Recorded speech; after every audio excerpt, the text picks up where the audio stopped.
Hey guys, have you ever wondered what our ancestors used to scrub their pearly whites before the invention of minty toothpaste? Spoiler alert, it wasn't some fancy gel or even a toothbrush, more like a medieval DIY nightmare involving ashes, crushed bones, and probably a dash of desperation. Today, we're diving into the gritty, gross, and surprisingly inventive world of oral hygiene before the toothpaste era. Trust me, it's way messier than you'd guess. So, before we get into this ancient dental dirt, hit like if you've ever hated brushing your teeth, and let me know in the comments what weird habits your family had. No judgment here. Dim the lights, get comfy, and let's take a wild ride through teeth cleaning history. Because hygiene, my friends, was actually a lot more complicated before minty fresh was a thing. In the quiet glow of early mornings by the Aegean, the young healer Lysa watched her tribe's smiles slowly fade into tired lines and dull expressions. The elders, with their weathered faces and gentle patience, often mumbled about times when teeth sparkled like polished shells. But now, those reflections seemed distant. Lysa's mind wandered through stories long past, pondering how people once attempted to keep their mouths clean without the shiny tubes and powders of later worlds. She knew of the old customs, of twigs rubbed against teeth and powders made from ash and herbs. Yet they felt like faint echoes of a more vigorous past, simple, rough, yet somehow hopeful. As the sun rose higher, the faint scent of dried herbs filled the air, a faint reminder that they were connected to a time when even their smiles carried stories. And so, with a quiet curiosity, she began to wonder whether perhaps the secret had been lost somewhere along the way, buried in the mundane routines of daily life. Soon, the tension grew as Lysa gathered others by the fire, whispering about the old ways while observing their tired faces and the dulling shimmer of their teeth. Thanos, her elder mentor, whose face was often hidden in shadow from the flickering flames, listened quietly, his eyes half-lidded and unreadable. The villagers seemed to accept the decline as inevitable. Decay, after all, was just part of aging. Yet Lysa felt a subtle unrest. She noted how they gnawed on bitter twigs and spat out ash without much thought, as if these rituals had become mere symbols of tradition rather than effective cleaning. The irony dawned quietly. They worked hard to preserve their tools of yesterday, but their mouths still rotted through neglect, a slow reminder of the limits of their simple methods. A faint smile flickered in her mind, tinged with a kind of resigned humor at how humans clung to ancient habits while obliviously ignoring their own decay. In the lazy afternoon light, the dull rhythm of daily life persisted. Children played in the dust as women prepared herbs, and men sat in silent companionship. Lysa found herself observing the small, almost humorous contrast between the old customs and the creeping decay.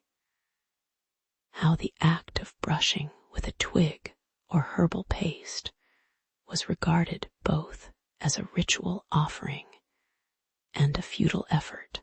The elders, whose faces blurred with time and shadows, seemed to accept the inevitable rather than seek change, their muted gestures revealing a kind of weary acceptance. Yet beneath the surface, a quiet stubbornness lingered, the hope that someday someone would remember the old ways or find a better path, perhaps in some distant future. There was a gentle stillness in this daily routine, an acknowledgement of life's slow, unremarkable passage, and the human tendency to cling to familiar, if imperfect, solutions.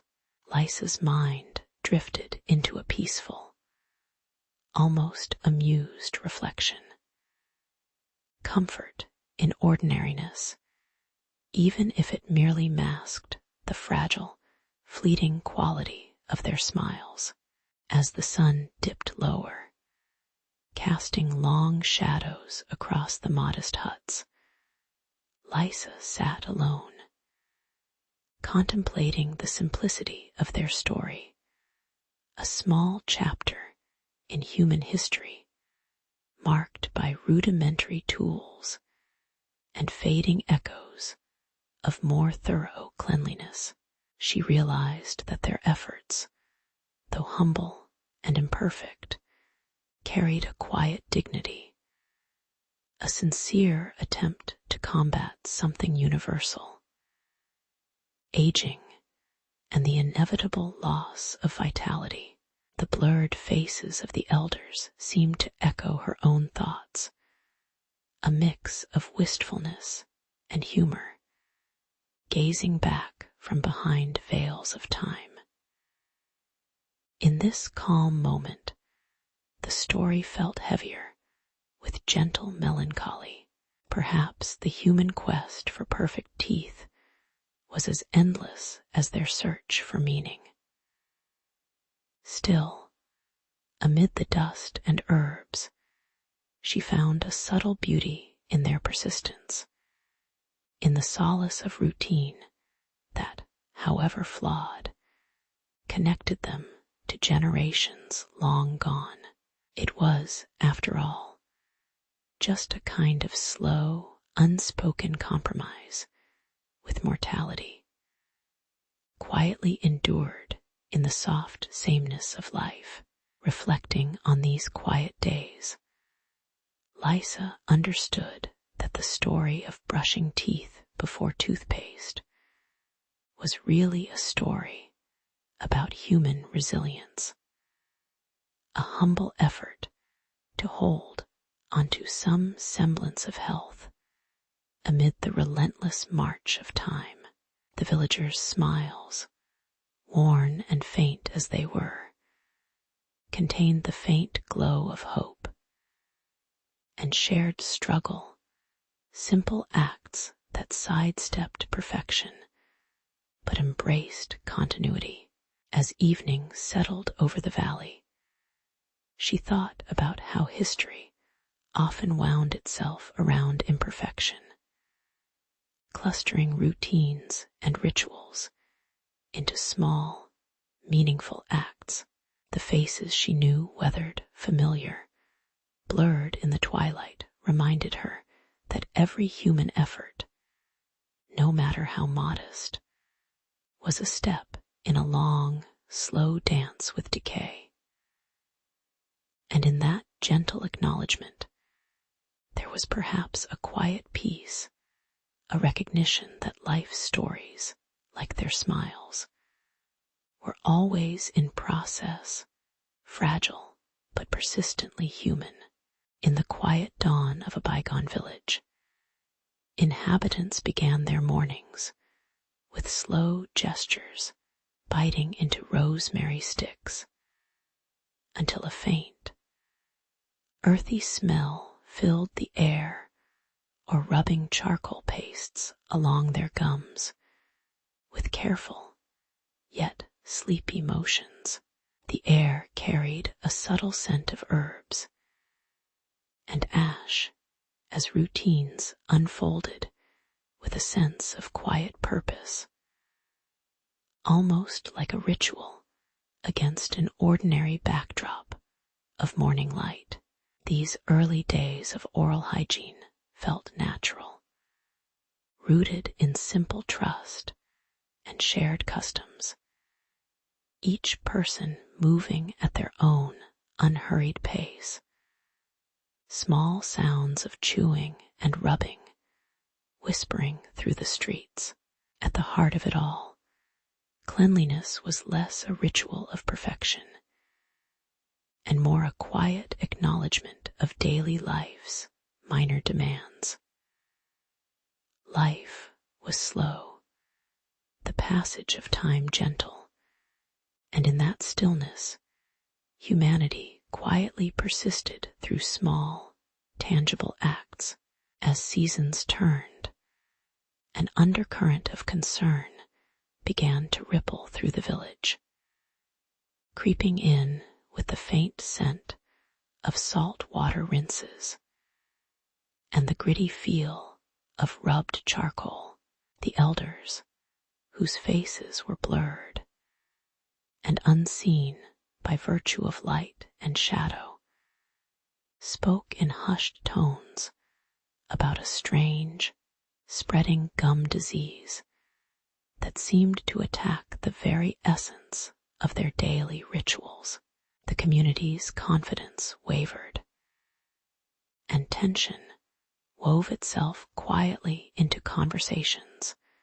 Some suggested new herbs, others questioned if their ancient methods remained enough. Lysa watched as cheeks sank slightly, as smiles weakened, and the rhythm of brushing and rubbing slowed.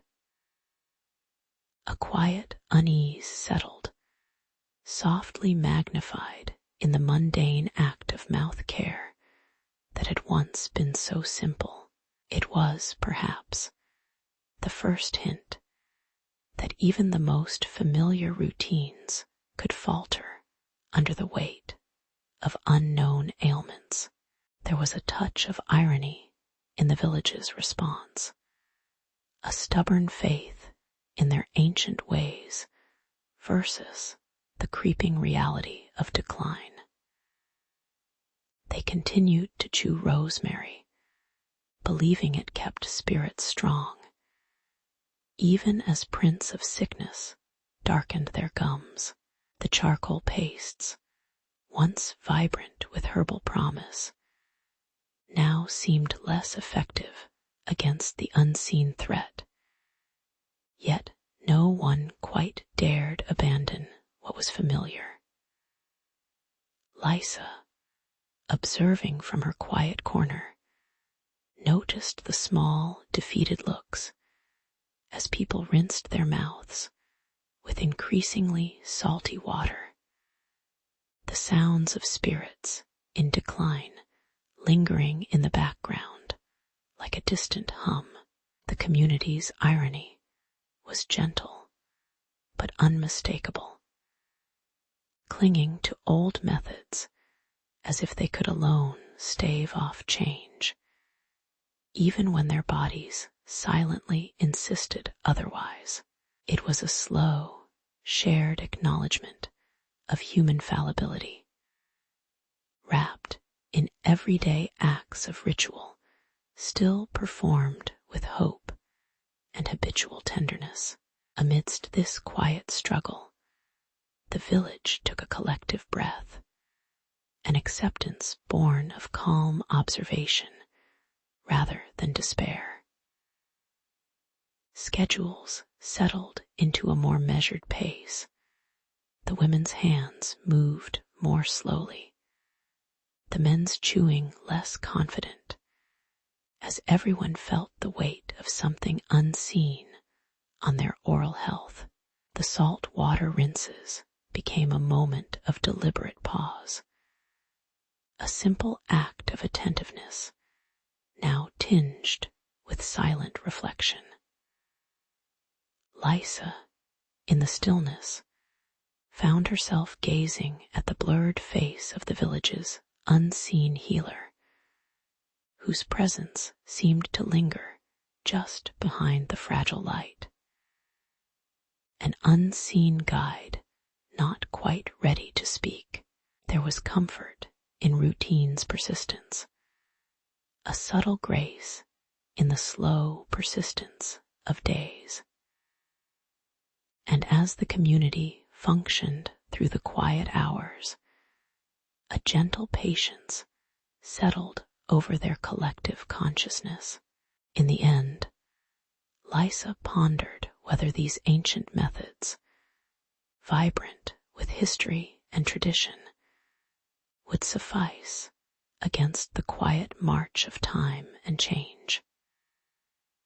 The village's daily rituals, once simple and certain, now bore the weight of uncertainty, a reminder of how fragile even the most familiar acts could be. With a gentle sigh, she thought about the faces blurred in shadow, and the countless stories woven into these fumbling attempts at health and hygiene. Perhaps, she mused softly, progress would come slowly or not at all.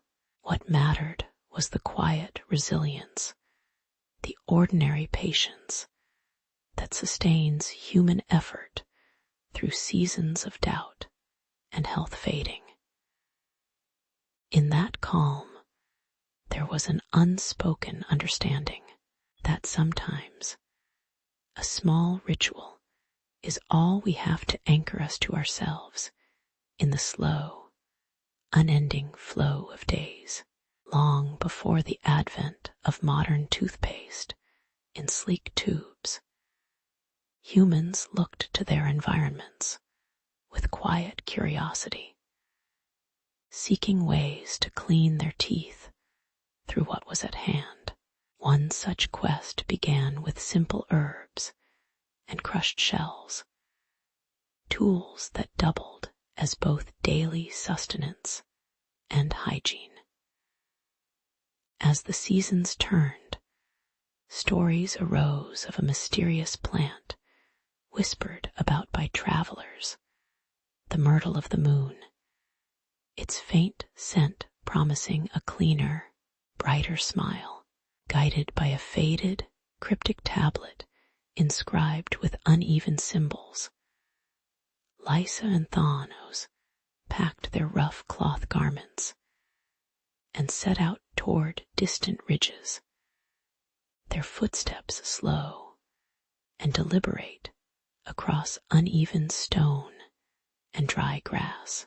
The journey was slow, marked by the soft sounds of their breathing and the distant calls of mountain birds as they moved deeper into a landscape that seemed both familiar and inscrutably distant.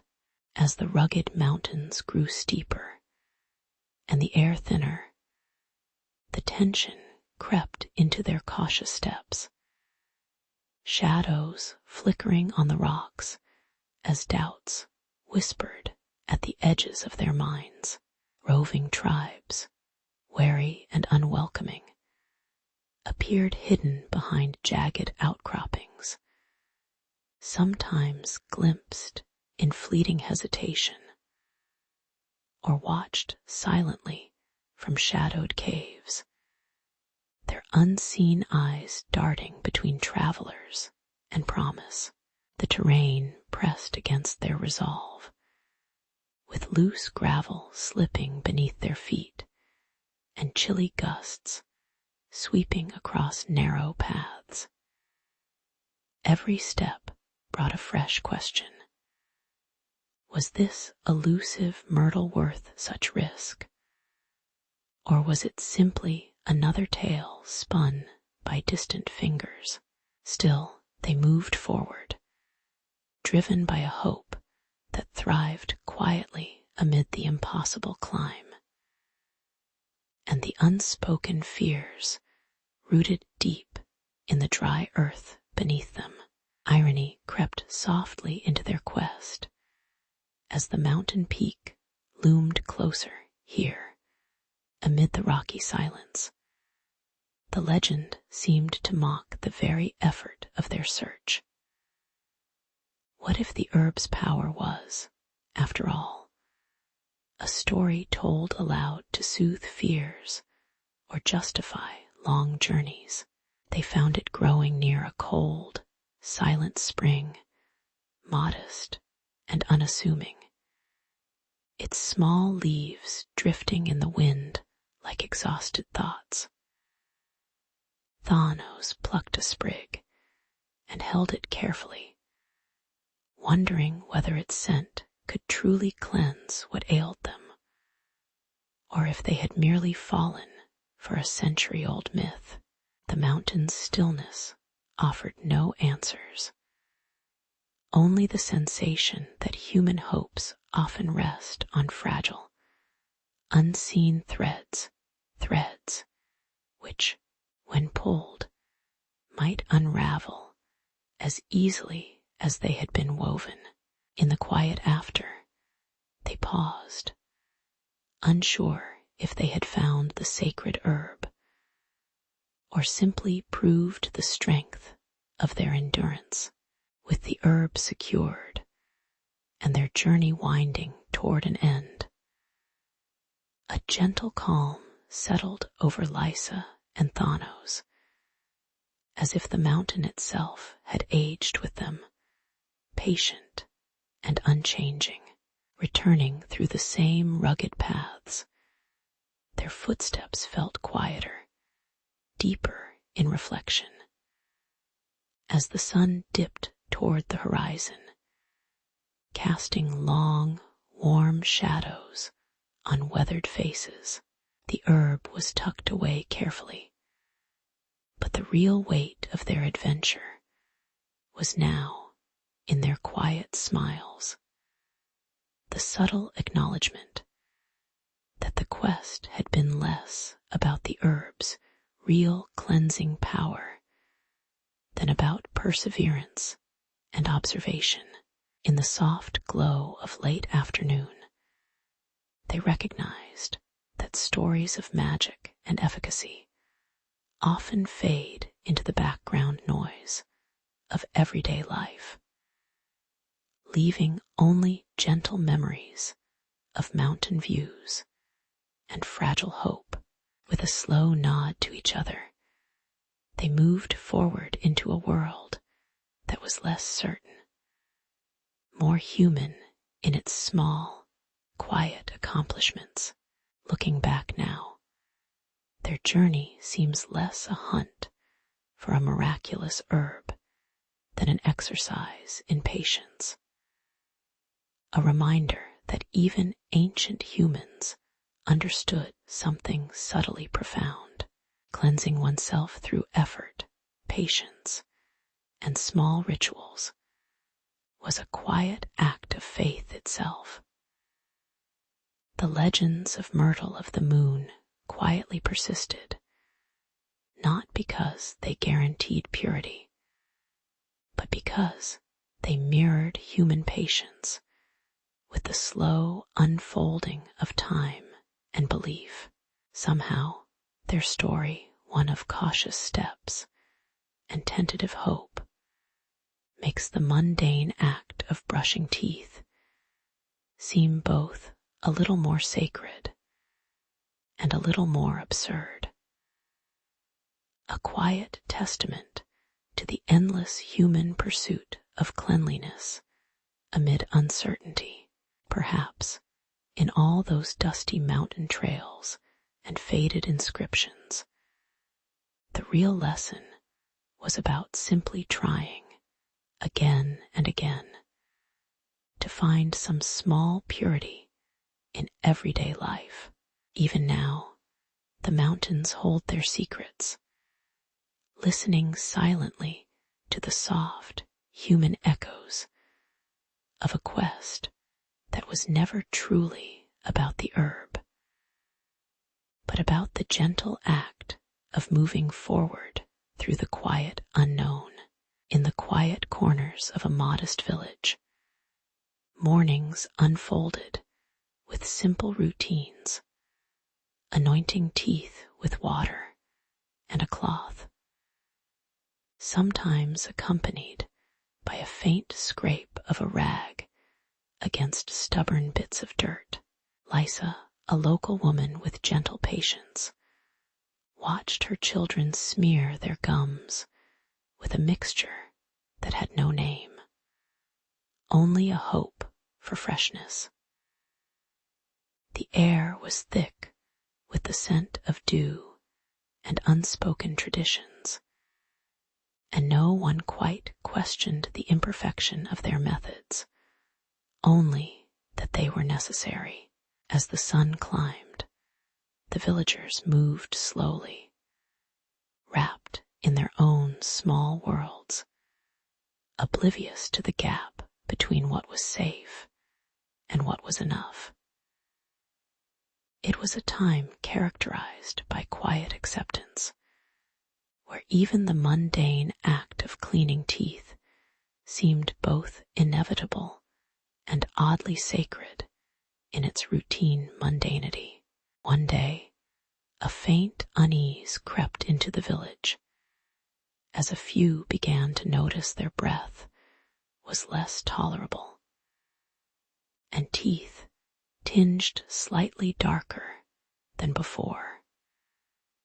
An undercurrent of concern persisted amidst the murmur of daily chores.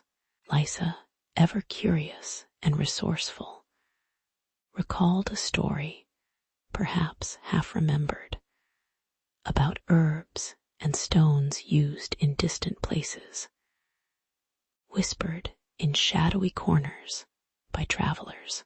Driven by this barely perceptible tension, she climbed the nearby hill, her small figure silhouetted against the low evening sun, searching for the elusive herb.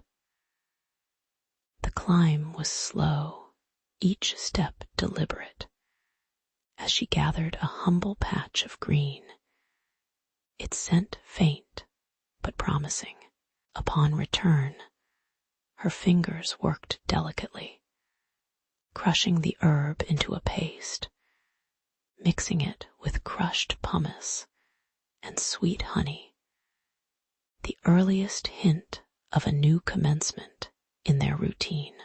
When Lisa finally stood before the villagers with her homemade paste in hand, a mixture that shimmered faintly in the soft glow of dusk, a wave of irony washed through the crowd, who had long accepted their modest methods without question.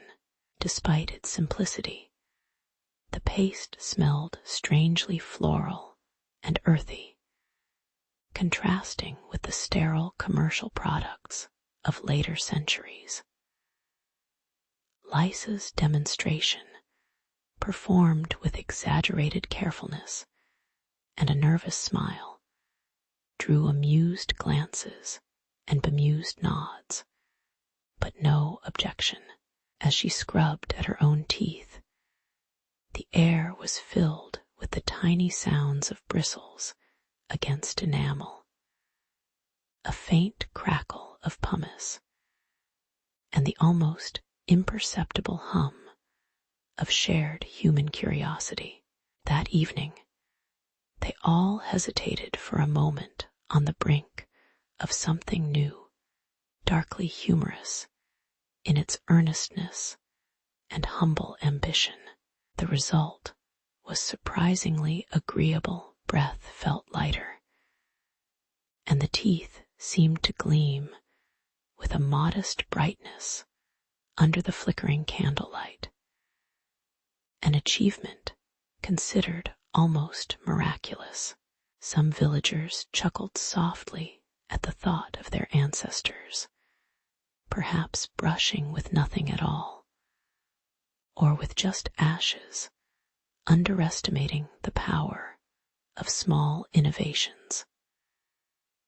The communal joy was understated, almost tired in its genuine warmth, as if the act of cleaning teeth had become quietly sacred, yet profoundly mundane. As the night settled in, the villagers returned to their routines, each mindful of the strange but pleasant change. A new moment of shared understanding touched by quiet humor. In the stillness, life moved forward gradually, imperfectly, with no great fuss, leaving behind the faint scent of honey and herbs that still lingered on their breath. Years later, the story of this small experiment remained a gentle whisper in the collective memory, a reminder of human curiosity and modest progress. They continued to refine their methods, sometimes returning to old habits, sometimes experimenting anew, all with the same calm patience. The blurred faces of prophets and wise figures seemed to watch silently, hidden behind veils of shadow, their voices lost to time, as the ordinary act of teeth cleaning became an unremarkable but meaningful chapter in everyday life. The village persisted, humming softly caught between tradition and discovery, and in that gentle rhythm there was a quiet humility about human imperfection. With every breath, every smile, they carried the weight of small, eventual enlightenment, always just within reach, always understated in its significance. Long ago, before the advent of modern toothpaste, humans found comfort in simple routines that connected them to their daily lives. Each evening, a quiet ritual unfolded as families gathered around small bowls filled with crushed herbs and gritty powders, their fingers brushing over rough wooden or stone surfaces. The gentle scrape of twigs and the faint scent of minty leaves filled the air, faint remnants of a knowledge passed down through countless generations. It was a small act, yet it held the promise of freshness and order amidst the chaos of daily existence, a silent acknowledgement of the importance of self-care, however humble. In these slow, deliberate moments, humanity preserved a fragile link to its own well-being, quietly preparing for rest amid the ordinary hum of life. As seasons changed, so did the subtle methods of dental care, each community tinkering with local plants and mineral stones, trying to improve their nightly routine. For some, chewing on gnarly roots or roughened sticks became a soothing habit, while others mixed crushed leaves with earthy clays, creating a paste that smudged across teeth in hesitant, unsteady strokes. This growing repertoire of remedies gently introduced attention. What if this was enough? What if the grind of the stone or the stubborn herbs was all that was needed, and progress was simply another layered hope? Yet beneath this quiet experimentation, The knowledge began to morph slowly, passed along in whispers and tentative gestures, fragile yet persistent. The irony of these efforts lay in their simplicity. Some attempts at dental hygiene seemed almost comical to modern eyes, slightly abrasive powders applied with hesitant fingers, or the smoky insides of chipped shells used as brushes, as if humanity was unsure whether cleanliness was a matter of science or superstition. During gatherings, old stories would pause for a moment at the sight of someone gnawing on a twig or smearing mud on their teeth.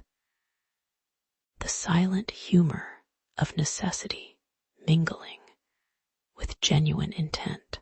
No sacred figure shed light or divine guidance, only the shadows cast by flickering fires, with faces blurred or unseen behind it all.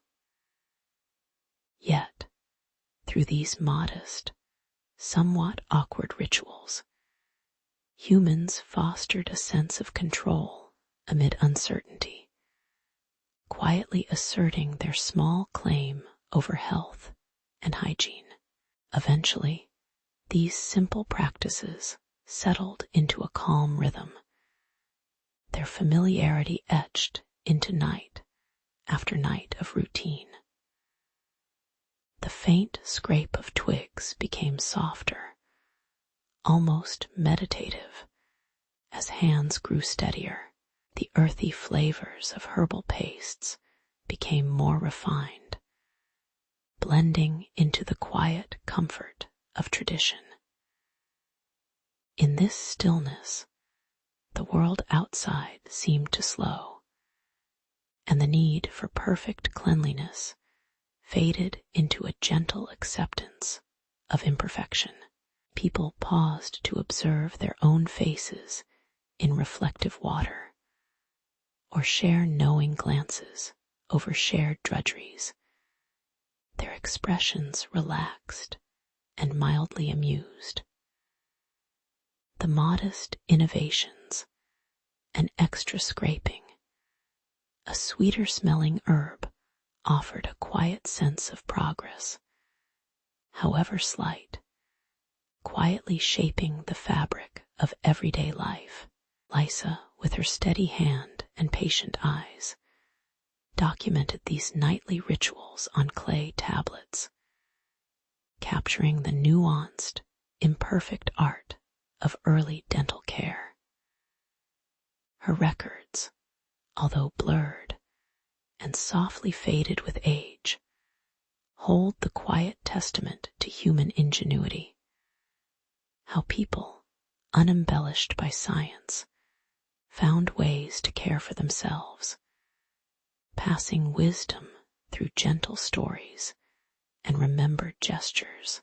These simple truths, inscribed in damp clay, remind us that even modest efforts hold meaning, that human routines, barely ritual, yet persistent, are the small stories that weave the broader fabric of history. As we reflect on these gentle practices, there is a gentle comfort in knowing that, long before toothpaste, human beings understood the importance of a clean smile in their own patient, imperfect way. In the quiet, sun-drenched river valley, Amara, a young healer with dusty hands and cautious eyes, first encountered the humble chew stick, a simple twig of neem that had been used for generations. She watched her elders nip and gnaw at the thin branch, its aroma mingling with the warm air, a practice born of necessity rather than ceremony. The faint sound of teeth scraping and the rough texture of the wood against her palms mirrored the unspoken understanding that here small acts could carry quiet importance. That morning, amid the faint glow of dawn, she began to grasp that even the simplest tools could hold the potential for a kind of care, perhaps more than just ritual, a beginning of something more personal. As days passed, Amara's curiosity deepened, and so did her attempts to teach this unfamiliar art. Her tribe, however, watched skeptically, their faces shadowed by the early evening dimness. The children chewed happily, indifferently flicking bits of wood into the dust. Elders exchanged knowing looks, perhaps questioning whether these small acts mattered or merely filled the long hours. Tension grew quietly in her heart, not from opposition, but from the slow realization that change in any form must tread softly across familiar habits, like the gentle scraping of a twig against rebellious teeth. Every scrupulous attempt felt both fragile and oddly momentous, as though history might quietly turn on the simple act of biting the right stick at the right moment. There was a peculiar irony in her efforts. Here, in these simple, organic tools, lay a quiet argument with time itself. The idea that something so humble and unassuming could hold potential for health, or even pride. Some elders chuckled softly underneath their breath, teasing her with a knowing look as if to say, "It's only a stick." Yet, in their eyes, something flickered, perhaps recognition of the mundane, yet meaningful. The smell of neem and dried bark drifted with the breeze, and Amara found herself smiling at the small absurdity. How history often rolled forward on these tiny, inconspicuous moments, unnoticed and uncelebrated, but truly lived. The world turned slowly, quietly amused by how human smallness persisted across generations. Over time, the tribe grew accustomed to the practice, and a gentle calm settled over the river valley. The chewing of neem sticks became a quiet ritual, woven into mornings and late evenings, much like the flickering shadows stretching across the earth.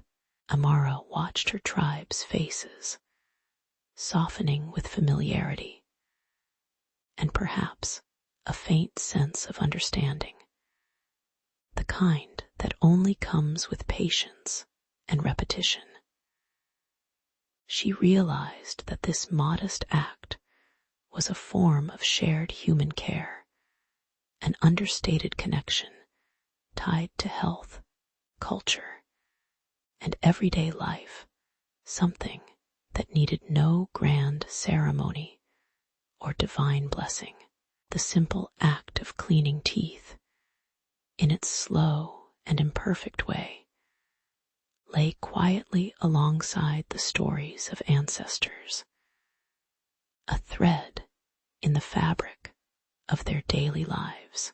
Years later, as she sat watching new children chew neem twigs, Amara reflected softly on the tangled, humble beginnings of what might someday be called dentistry. Her work hadn't been glamorous, nor especially revolutionary, merely a small act, a gentle gesture in the endless procession of human routines. Yet she felt a kinship with all those who had come before, trusting that even the smallest gestures, carried out with care and patience, could seed the future. The blurred faces of her elders seemed to smile in memory, and the quiet afternoon settled around her like a gentle, ancient lullaby. Humanity, she understood, reached forward quietly, one little stick at a time, in a slow but persistent arc toward better health and perhaps a touch of pride in oneself. In quiet villages long ago, Amara often sat beneath the shade of a lone fig tree, contemplating the simple, everyday task of keeping her teeth clean. The air was filled with the quiet sounds of morning, distant calls of birds, the gentle rustle of leaves, and she would pick through her collection of local plant fibers, hoping one might bring relief. Her hands, weathered by years of tending the land, moved slowly as she searched for something that felt both natural and trustworthy, yet increasingly scarce. When her neighbors' smiles darkened with pain from toothaches, worry crept into her calm, aware that their shared remedies had begun to falter. It was a quiet moment of concern in a long, silent story of human efforts to tame their own imperfection. As the pains spread, Amara decided to venture farther, her small clay pot clinking softly as she and her apprentice Kofi headed toward distant markets. The journey was slow, crossed by sun-dappled paths and the distant sounds of other villages waking up, but their minds were fixed on finding something stronger, perhaps a new plant, or a different tool, something to push back the relentless ache. Yet each stall she visited revealed not just the scarcity of effective fibers, but also the odd layer of superstition cloaking certain remedies, their advice wrapped in ancient stories that still clung tightly to tradition. The iron tools of the nearby blacksmiths beckoned with their dull, promising gleam, but so few villagers owned or understood them. Iron, after all, was a foreign thing, heavy and unfamiliar in a world of fiber and finger scraping. The irony was subtle yet persistent. These villagers, so accustomed to simple, plant-based solutions, now found themselves caught between the desire for cleanliness and the skepticism of new methods.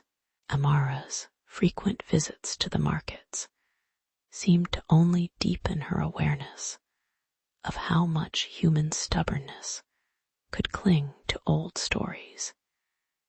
Even when pain demanded change, she examined a curved metal scraper with reluctant curiosity, noting how its cold surface felt against her fingers, so unlike the familiar chew sticks she had always used. Kofi, watching his elder with a hint of bemusement, whispered about superstitions that warned against metal tools, as if they contained some unseen mischievous spirit. The contemplation of progress was slow, hesitant, tangled with centuries of cautious habit. Eventually, as days slipped into weeks, a gentle calm settled over Amara and Kofi, like the slow descent of dusk. They returned home with a modest assortment of tools, some jagged, some smooth, each representing a small victory over the ache that had once seemed so overwhelming. The villagers, now more willing to accept new ideas, began experimenting quietly with metal scrapers and softer fibers. Their faces relaxed in a slow, sleepy acceptance. The pain was not gone, but it was no longer an immediate enemy. It had become part of the ongoing dialogue between tradition and change. In the quiet, everyday moments, biting into roasted bread, leaning against cool walls, sharing a small, tired smile, life retained its gentle rhythm, imperfect but peaceful. The story of cleanliness continued, modest and unhurried, like the slow turn of the seasons. Reflecting later on those small, slow efforts, Amara thought about how human stubbornness and hope had collided quietly in their pursuit of health. Her mind drifted to the many quiet days spent wandering markets, and the faint glint of iron tools now at their fingertips, reminders that progress, like a gentle river, flows slowly around obstacles. People's imperfections, their need for comfort amid discomfort, remained unchanged. Yet over generations, they learned to coexist with the awkward and imperfect tools of their making. Perhaps, she mused, the true elegance was in the simple act of trying, of reaching for that which might ease pain, even if the answers were modest and the lessons slow. In this quiet reflection, the story settled into its familiar, sleepy silence, a tiny chapter in the endless human pursuit of a cleaner, more comfortable life. In a quiet town that had long since settled into the slow rhythm of daily life, artisans and villagers alike relied on simple tools, chew sticks, bits of shell, and stone scrapers to tend to their teeth. It was a careful, familiar ritual, almost meditative in its routine, where the mundane touch of wood and bone carried a silent trust. When news arrived of a bronze working city nearby, news that promised sharper, more lasting devices, curiosity stirred softly among a few. They wandered through dusty streets, eyes glinting with cautious hope as they approached blacksmith Darius, whose forge pulsed warmly, glowing like a slow heartbeat in the night. Yet, even as Darius's tools began to take shape, a lingering doubt persisted in the air, whispering that perhaps change was not always for the better, especially when it made the familiar uncertain. The elders, seated around flickering lamps, regarded the new metal tools with a mixture of suspicion and unease. They watched Darius's hands, rough and sure, as he hammered cold iron with steady rhythm. Their faces, blurred by shadow and age, seemed to tighten at the sight of these unfamiliar devices, sharp, shiny, and strange. Some murmured quietly, voicing fears that the iron would seep into their mouths or carry spirits away, disrupting the quiet harmony of their daily routines. Despite the artisan's gentle assurances, the distrust lingered, and the steel scrapers sat untouched in their cases like silent witnesses to a quiet cultural clash. Time seemed to pause at this crossroads, patience flickering like a candle on a still night, uneasy but unresolved. Ironically, the first metal dental tools, forged with careful patience and skill, looked almost starkly out of place against the warm simplicity of daily life.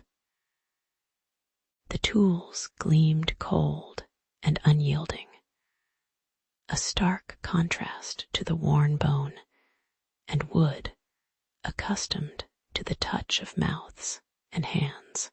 Some villagers chuckled quietly at the thought of such rigid implements replacing their familiar sticks, visualizing a strange, silent scraping that might seem more mechanical than human.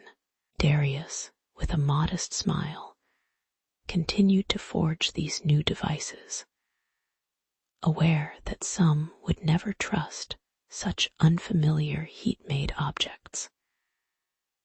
The irony was gentle, yet obvious. Progress, like a slow tide, sometimes arrived bearing laughter or suspicion before acceptance. Still, the work persisted, and quietly, a new chapter of human improvisation was beginning to take shape. Over time, a steady calm settled over the forge, and the community's attitude toward metal tools softened, like the first light of dawn on tired eyes. Darius's scrapers, smoothed and polished, were placed gently on tables, waiting for trial and trust.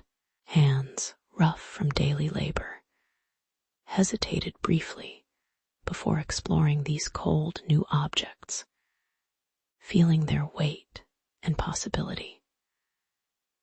This quiet transition was marked more by small, everyday acts, curious fingers lightly testing, hesitant smiles, shared cups of damp bread, than by grand proclamations.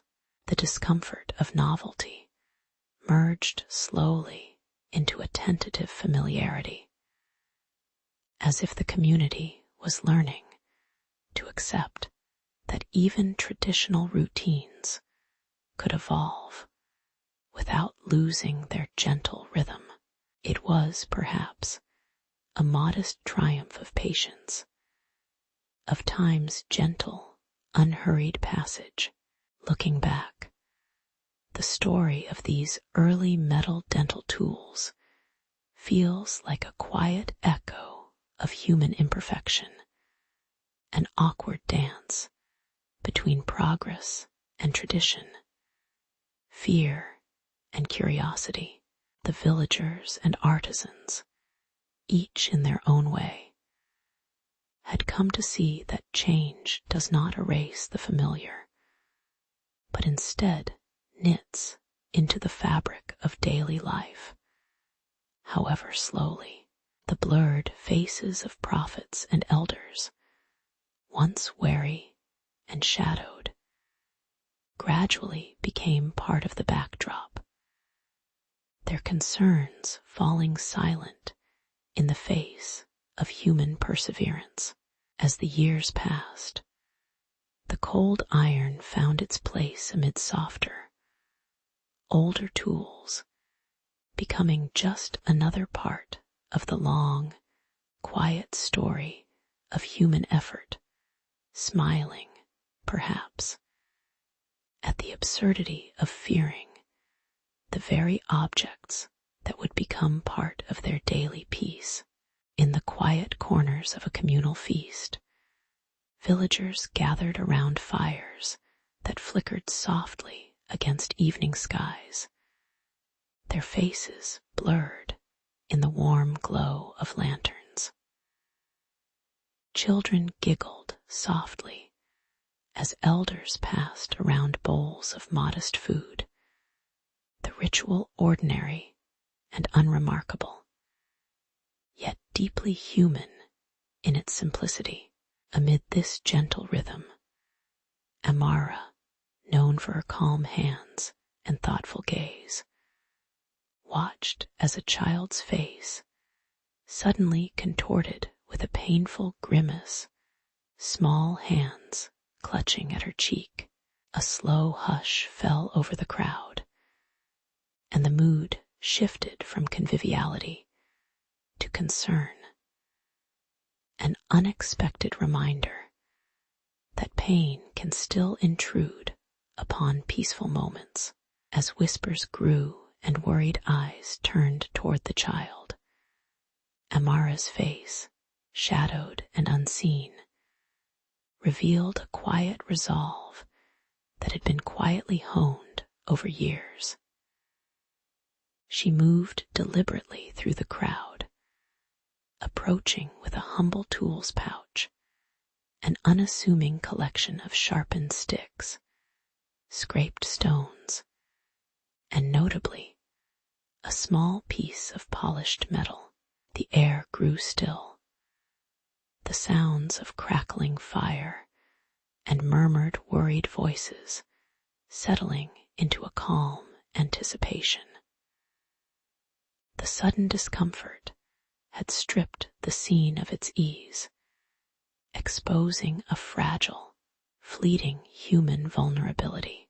Amara took out her tools with measured care, the moment thick with silent expectation and gentle irony that even in ritual, human frailty persists. With a flicker of a smile that touched her lips but remained unseen, Amara grasped the metal scraper, an object that seemed almost ordinary amid the rustic tools. Her hands moved with practiced deftness, turning the cold metal gently against the child's trembling cheek. The crowd watched with sleepy curiosity, the tension drawn out and soft as she quietly worked to remove the decayed debris. A small, grisly task that held enormous significance. Irony played softly in the air, for a simple metal scraper, so mundane in daily life, became a tool of salvation, transforming fear into awe. The child's crying softened into a silent, surprised gaze. The pain eased, replaced by a sense of wonder, as the last bits of decay were carefully scraped away. The atmosphere eased into a calm serenity, almost as if the moment had gently decided to disappear into the background again. Amara's face, shadowed once more, betrayed no triumph, only the quiet satisfaction of a task well done. The child's small face, now free of pain, relaxed into a subdued smile. The crowd, still wrapped in a sleepy swath of relief, resumed their gentle murmuring, the ease of routine returning like a soft tide. The tools lay silently in Amara's pouch, no longer urgent, but quietly revered, a reminder of simple skills kept close beneath the surface of daily life. Amidst the ordinary, a rare, unspoken human dignity persisted. Later, as the villagers dispersed in their slow, tired motions, the story of the metal scraper remained quietly woven into their shared memories. Amara's act had turned an unexpected pain into a moment of quiet awe, a humble testament to a practical skill that bridged the gaps between fear and relief, life and death. In the stillness that settled back over the feast site, one could sense that human imperfection and modest triumphs were the true fabric of their everyday existence. The blurred faces of prophets or ancestors lingered in the distant shadows, their presence a distant, unseen whisper of continuity, humanity's small, imperfect efforts to ease suffering, so quietly mundane, so deeply human, rested softly beneath the fading glow of evening. In the quiet hours of early civilization, humans reached instinctively for anything convenient to ease their discomfort. Chew sticks made from seasoned branches, grasped with provisional fingers. These humble tools, shaped by chance and use, marked the first tentative steps toward caring for their teeth, though nobody quite knew how or why. And yet, in the modest rituals of gnawing and scraping, there was a silent acknowledgement of a shared human curiosity. Can something simple maintain the fleeting promise of a smile? The idea lingered, unnoticed by prophets with blurred faces, and behind the dull glow of fires, as the world carried on with small, unremarkable motions. Time moved slowly, and the faint belief that the mouth deserved attention quietly rooted itself in everyday life. As centuries passed, the chew sticks began to evolve, smoothed by frequent use, and perhaps a little ingenuity, turning rough branches into polished, more effective tools. Copper and bronze entered the scene, whispering promises of durability and precision, although no one quite believed they could truly perfect the art of oral care. The region's folk markets saw an increase in small, delicate implements, carried in woven pouches alongside blades and other everyday items. Still, the practice remained a quiet ritual, something to be done out of habit, with no fanfare, no grand ceremonies, just the gentle scraping and gnawing that kept the teeth from their inevitable decline. The tiny triumphs of craftsmanship were woven into daily routine, leaving an unspoken legacy echoing softly through generations. But irony lingered in the air. These metallic tools, claimed to improve health, often went unnoticed or misunderstood. People might have seen them as mere objects, unremarkable and utilitarian, tucked away in drawers, or passed lazily from hand to hand. The emphasis on hygiene was minimal, a scrape here, a rub there, and then quickly forgotten until the next day when the cycle resumed. Prophets and wise figures their faces hidden behind veiled light or shadow, rarely commented on this quiet obsession. Perhaps they saw the small human effort as pointless, or simply inevitable. Either way, there was little fanfare. The subtle humor of it all was that human beings continued searching for comfort and beauty in such ordinary, imperfect acts, unbothered by the irony of their faint, half-hearted gestures.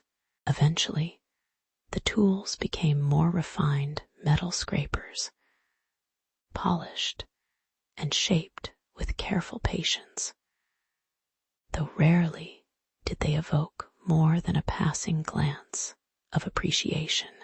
Day after day, people sat in simple spaces, gently working over their teeth in a routine as calm and unremarkable as the breeze outside a window. The simple sound of scraping, the slight warmth of metal against gums, became just another small hum in the background of daily life. Without fanfare or celebration, the practice persisted, quietly passed from one generation to the next, an understated testament to human resilience and the desire to maintain something as mundane as a smile. In these slow, unhurried moments, history simply watched, amused, but impressed by the persistence of such gentle human endeavors. In the end, what remains is a faint, lasting echo reminders that beneath the veneer of progress, humans have long sought to preserve their small, imperfect rituals. The battered chew sticks and sturdy bronze tools are silent witnesses to that enduring human truth. Even in the slow pursuit of a brighter smile, there is something quietly noble in simply trying again and again, with no guarantee but the hope of continuity. Those ancient gestures, humble and forgotten, form a thread through which history quietly whispers, urging us to notice the mundane grace of our everyday efforts. Perhaps, in this slow reflection, we find the true legacy of the smile, not as a perfect expression, but as a gentle testament to perseverance amid life's simple imperfections. In the quiet, dust-laden valleys of Aram, Lyra, a young herbalist with gentle hands and a quiet curiosity wandered among wild hedges and rocky outcrops. As the sunlight waned and shadows lengthened, she chewed on a bitter leaf of sage, rough and coarse against her tongue, wondering if plants held secrets beyond their scent or taste. The air around her seemed to clear, as if the very stale breath of the village was sighing away, leaving a brisk freshness in its wake. In that simple act, a faint whisper of something new took shape, an idea that breath and herbs could be linked in quiet harmony. It was a small discovery, yet to her, it felt like a seed planted in the stillness of an ordinary day, waiting patiently for stories yet to be told. As seasons turned and stories of herbs spread softly through the village, Lyra's discovery grew into a gentle tension, an awareness that something mundane might be more meaningful than it seemed. Villagers began to gather around her, their faces every day and slightly bemused as she presented her bitter sage, now dried and crushed into simple powders. Some scoffed at what they called trivial tricks, but nonetheless, they sniffed, chewed, and pondered its effects, each person curious in a quiet, lingering way. The irony was subtle. People searched for enchantment in rare spices, yet here was a humble herb quietly changing their breath without any fuss or ceremony. The story of the herb, born from nothing more than curiosity and a lonely walk, was slowly weaving into the fabric of everyday life. Over time, the herbal powder became a common, almost unnoticed item. A small jar on simple shelves, passed from hand to hand with only a shrug of mild acceptance.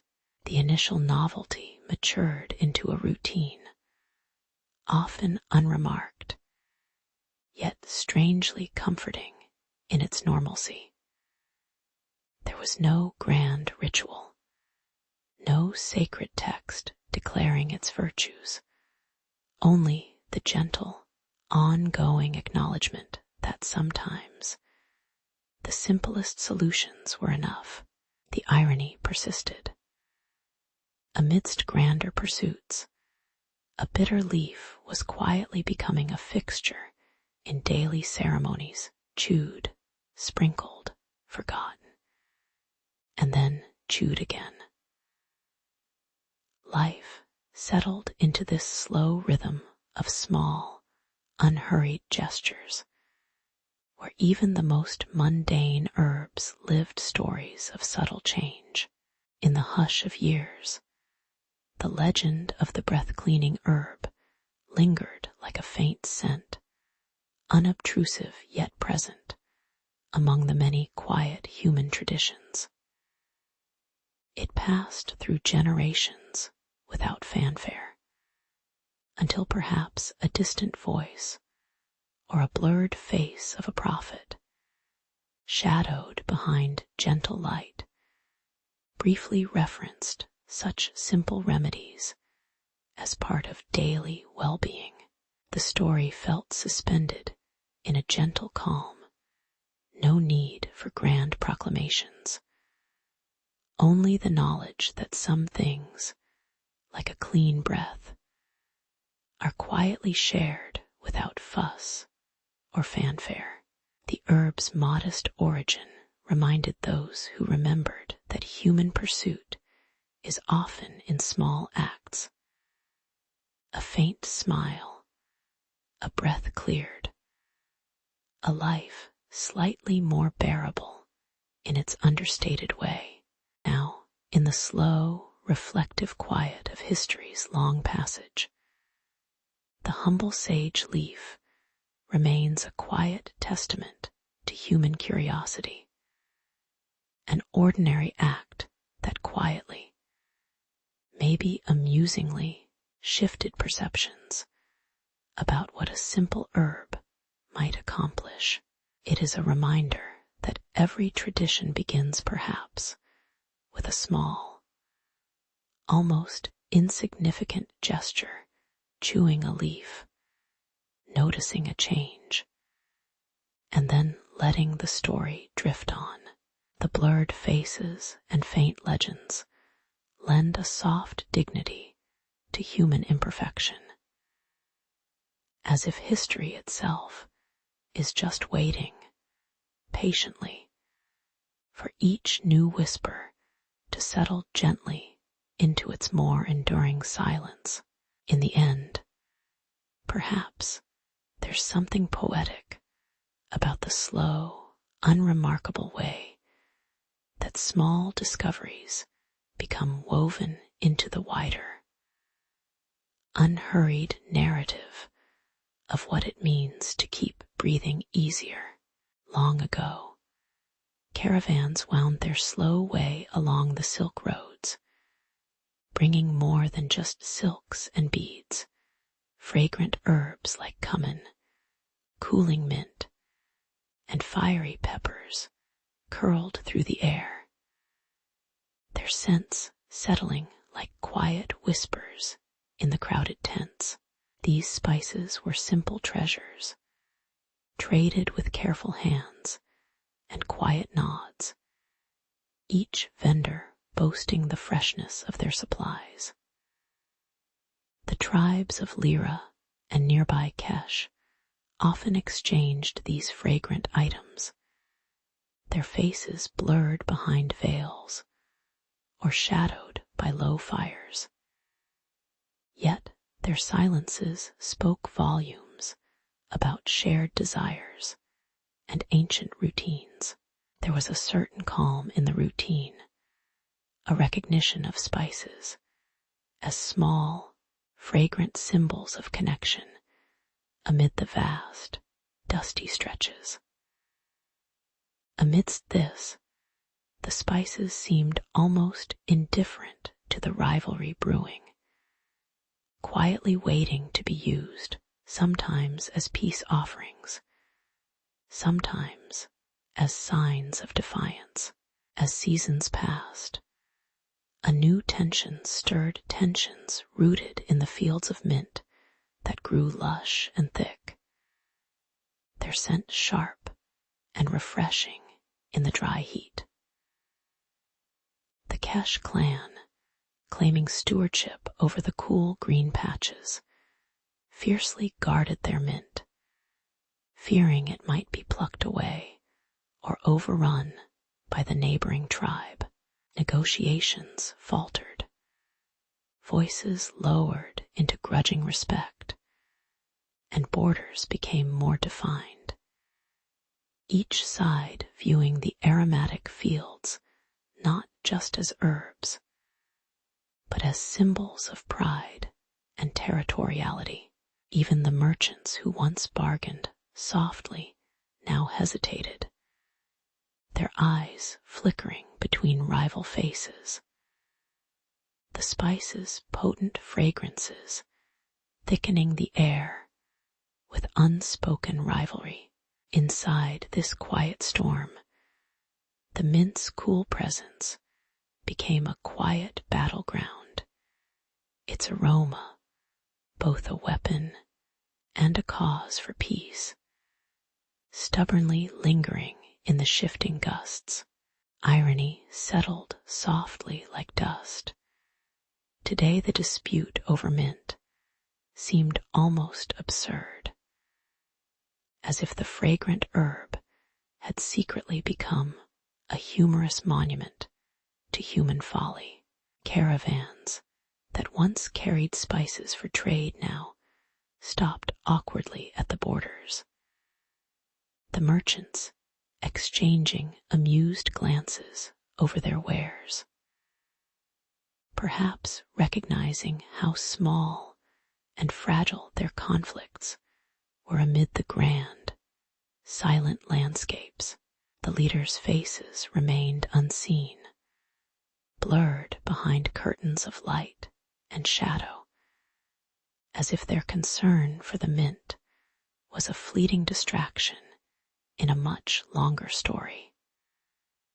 A trader absent-mindedly rubbed his knuckles, the cool mint leaves slipping from his fingers, and chuckled quietly, knowing that even in the gravity of disputes, life found ways to move gently forward.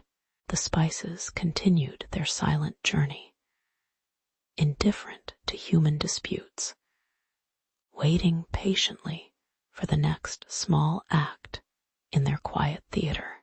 Eventually, calm seeped back into the wind, carried on the soft hum of daily life, children playing nearby, elders resting under shaded awnings, and the aroma of herbs lingering softly in the air.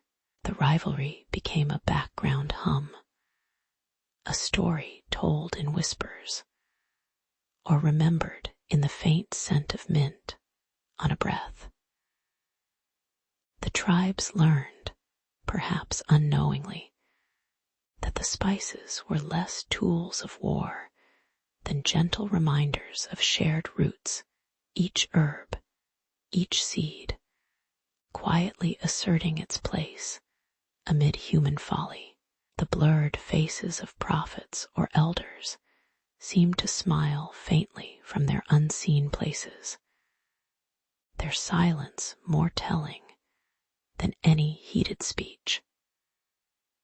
The fields remained quietly productive as people moved on with their simple routines, the spices whispering of patience and the slow passage of time. Now, history itself seems to drift like a gentle breeze, reminding us that even in conflicts over something as small as a herb, there is a deeper story about human imperfection, resilience, and the gentle absurdity of trying to hold onto what is fleeting. The silk roads and fragrant caravans have long since faded into memory, leaving behind just faint traces of spice and scent, like whispers in an empty chamber. Perhaps in those quiet moments when the spices are carefully ground, when the mint leaves are softly crushed, there is a small lesson. That peace is often just the slow settling of scents and memories, softly lingering where human passions momentarily fade.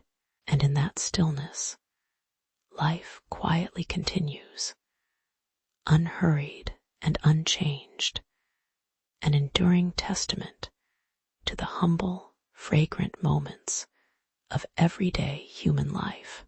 In a quiet river village, Lyra watched the sun dip behind distant hills, her hands gently gathering herbs that had survived the season's drought.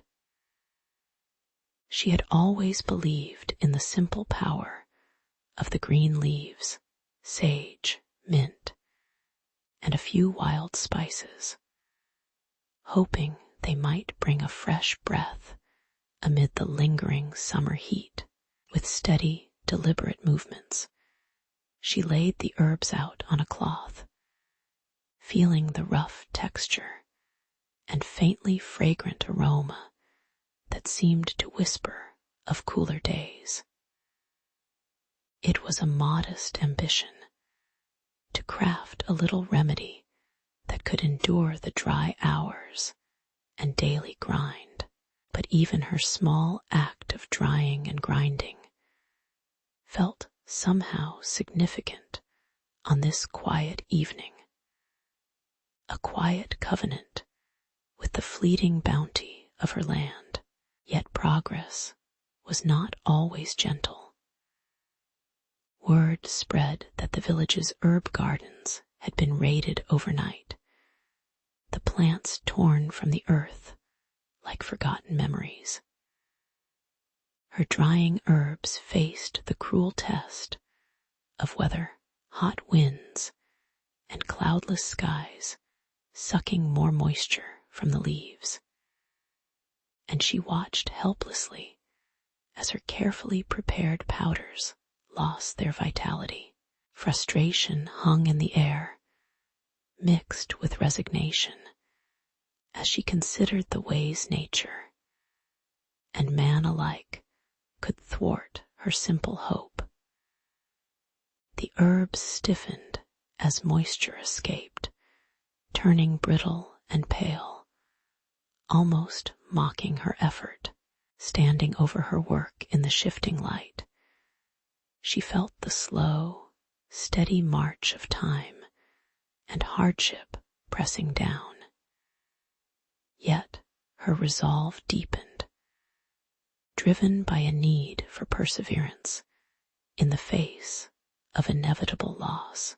The irony of her situation became more apparent as a neighboring trader, passing through on a slow day, chuckled softly at her earnest attempts. With a grin that didn't quite reach his eyes, he mentioned how some folks used crushed herbs to freshen breath, almost as if it were a trivial magic. That moment carried the faint hum of amusement. How humans cling to small comforts with such dedicated seriousness, even when their efforts unravel or seem trivial in the bigger picture. The spices she acquired, now a bit too coarse and uneven, seemed to echo her own imperfect pursuit, slightly cracked, yet still holding promise. Her quiet work, layered with irony, felt emblematic of a simple human need to find dignity in small, routine acts, even as the world around shifted and faltered. In the soft, fading glow of dusk, Lyra gathered her broken herbs and brushed dust from her hands. She pondered the quiet calm of her modest achievement, an imperfect powder, a fragile solution to a persistent problem, knowing that even in imperfections, there was a kind of peace. She packed what remained into a small jar, mindful of its slight aroma and the faint promise it carried. Perhaps, she thought, the true value lay not in perfection, but in persistence, in the gentle act of turning humble herbs into tiny moments of breath and clarity amid life's inevitable chaos. As she rested, the village settled into its usual stillness, the air thick with the scent of dried herbs and quiet hope. In the stillness, her effort became a quiet testament, never perfect, but somehow enough. Looking back in the cool, shadowed hours, she recognized that her small craft was part of a long, slow human story, one marked equally by loss and quiet resilience. Her herbs, once fresh and vibrant, had become a simple powder, a humble gift to herself, a reminder of the fleeting bounty of nature and her own modest determination. There was a soft humor in the saga of mixing spices and drying herbs, little acts that seemed insignificant, yet carried a subtle dignity. With gentle patience, she accepted that human efforts are often cracks and flaws within the larger flow of time, proof that even in imperfection, life breathes on. Perhaps tomorrow, she thought, would simply offer another chance to try again, another quiet, unassuming step in the ongoing journey of small human rituals. On a warm summer evening long ago, villages gathered for a modest feast, the air thick with the scent of roasted grains and blooming herbs. Among the woven mats and simple wooden cups, Lyra quietly contemplated her modest blend, dried mint, fennel, and a pinch of cinnamon, crafted from small bowls of common spices. The people, weary from daily toil, sat close enough to smell the gentle promise of freshness, their faces relaxed and unspoken tensions lingering beneath their smiles. As she presented her mixture, the crowd hesitated briefly, sensing a faint shift in the familiar ritual. The first curious noses snuffed the air, and slowly a wave of soft, approving murmurs spread through the gathering, as if the scents had lifted unseen burdens.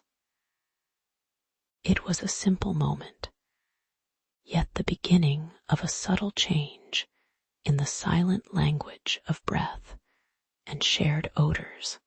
Midsummer passed quietly, but the success of Lyra's fragrant powder did not go unnoticed.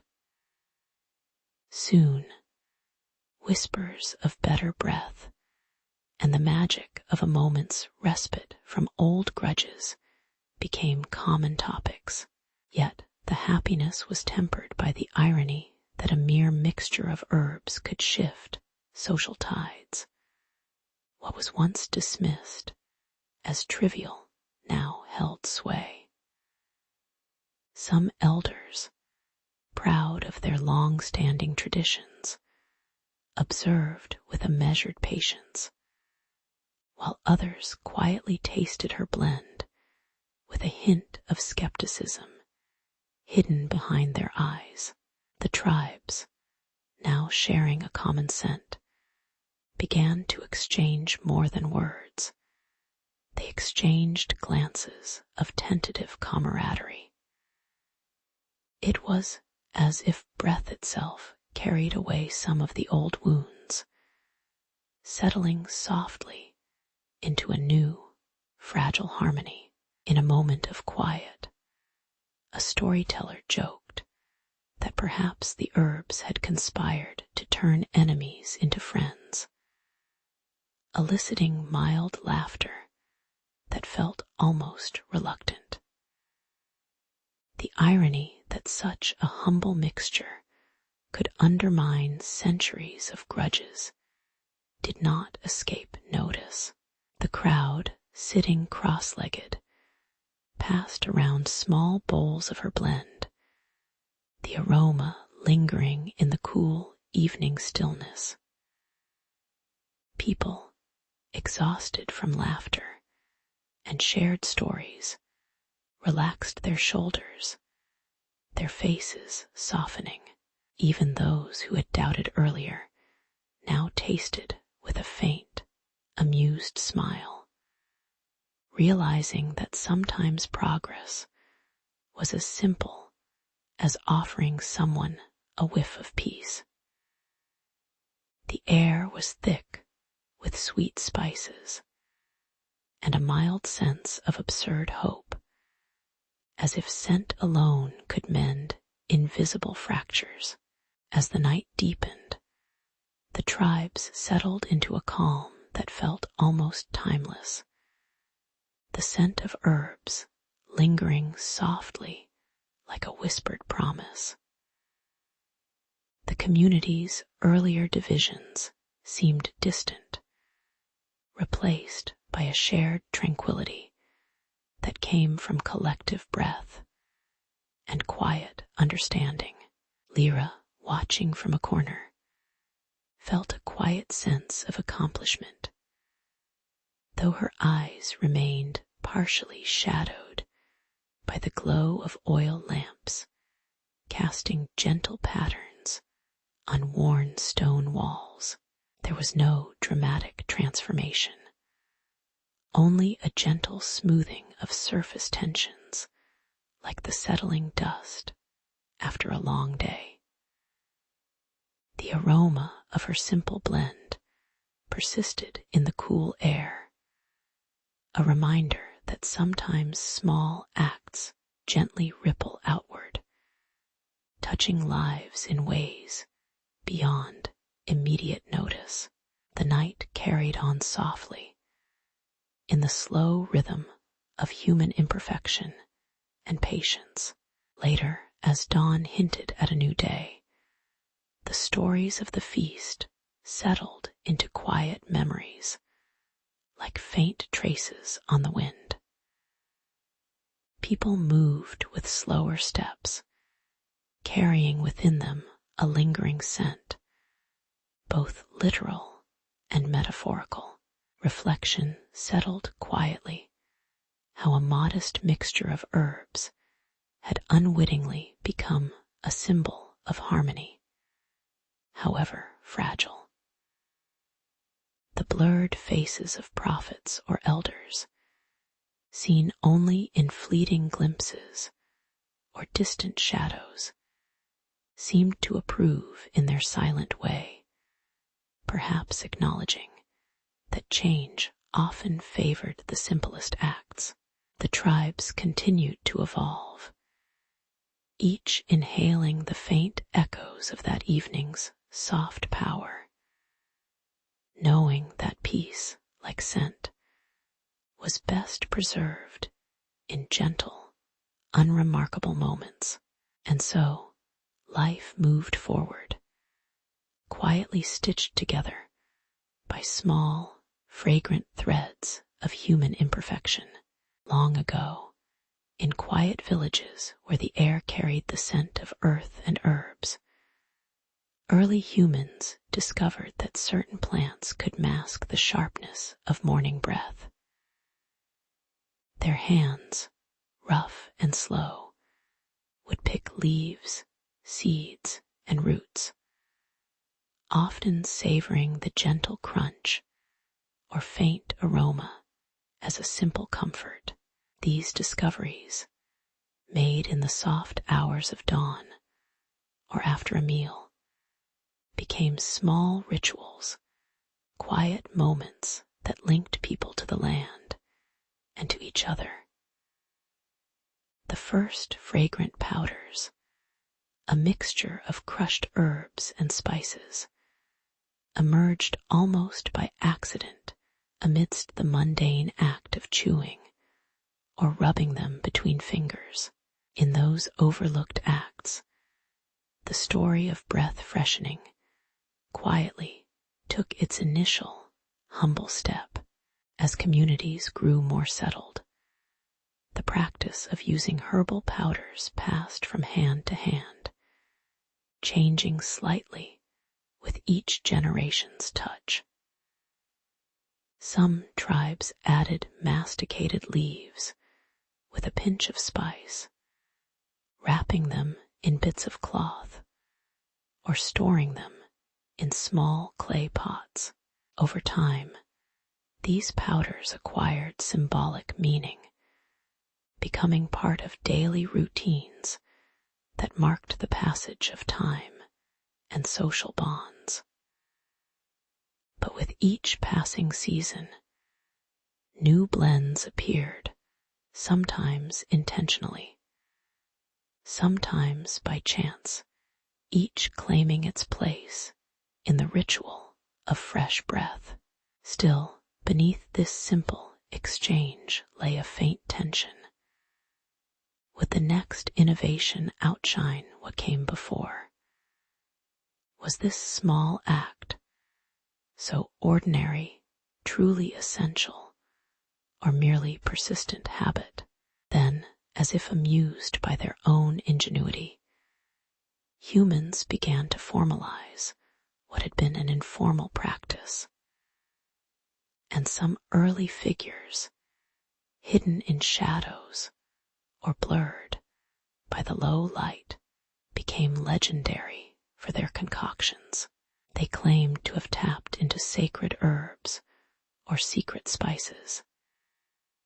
Yet the truth was often a humble mixture, easily replicated, often shared by neighbors in momentary pauses. The powders would crackle softly under teeth, releasing fleeting scents that drifted in the air like faint whispers of a shared memory. Irony lingered in the fact that what was once a private gesture transformed into communal tradition, celebrated with little fanfare, whatever reverence or skepticism it drew. The routine persisted, quietly weaving itself into the fabric of daily life. Eventually, these traditions settled into a calm rhythm, their significance waning and waxing with the seasons, like the gentle hum of everyday life. Men and women, children and elders, continued to produce and carry these small pouches of herbs and spices, sometimes decorated, sometimes plain, always familiar. The act of chewing and passing them around became a silent, almost meditative gesture, an acknowledgement of shared time and simple needs. The early powders, once experiments of curious hands, had now become a soothing, everyday comfort. As the practice matured, it carried a gentle sense of permanence, even as the world outside grew busier and more unpredictable. Looking back, the story of the mouth fresheners is a quiet reflection on human patience and imperfection.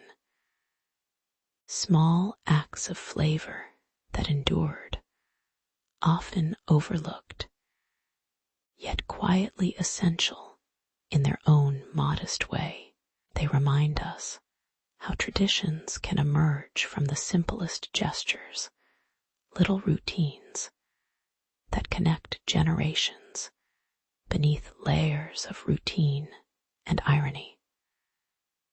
Perhaps, in those moments of slow chewing and shared scent, there was an unspoken acknowledgement of human resilience, a humble legacy softly passed down through time, carried not by grand gestures, but by the gentle persistence of ordinary people.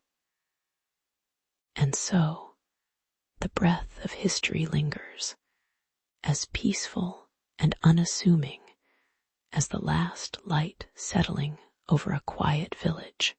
In the hushed stone chambers of King Rowan's court, there was a moment of quiet tension that quietly unsettled the officials. A strange, persistent foul smell wafted through the grand hall during the preparations for the upcoming banquet, nudging the servants and advisors to look at one another with uncertain glances. The king, a man more familiar with matters of state than oral hygiene, simply rubbed his jaw and shifted his gaze, unaware of the specific cause, but sensing discomfort. Among the onlookers, the young squire Sir Aldrich leaned in, noticing the discomfort flicker across the faces of those around him, while Mistress Aloin, the herbalist, quietly took note of the strange scent filling the air. It was, after all, a problem that strangely refused to be dismissed as trivial, threatening to tarnish even the most anticipated feast. The court's usual calm was replaced with a slow ripple of unease, as everyone wondered how something so simple, bad breath, had risen to threaten their noble gathering. As the days passed, the court's concern grew into a kind of muted curiosity. Sir Aldrich, eager to prove his worth, began quietly investigating old books and whispered legends about oral care, while Mistress Aloin gathered herbs and washes she remembered from childhood stories. Yet the truth remained elusive.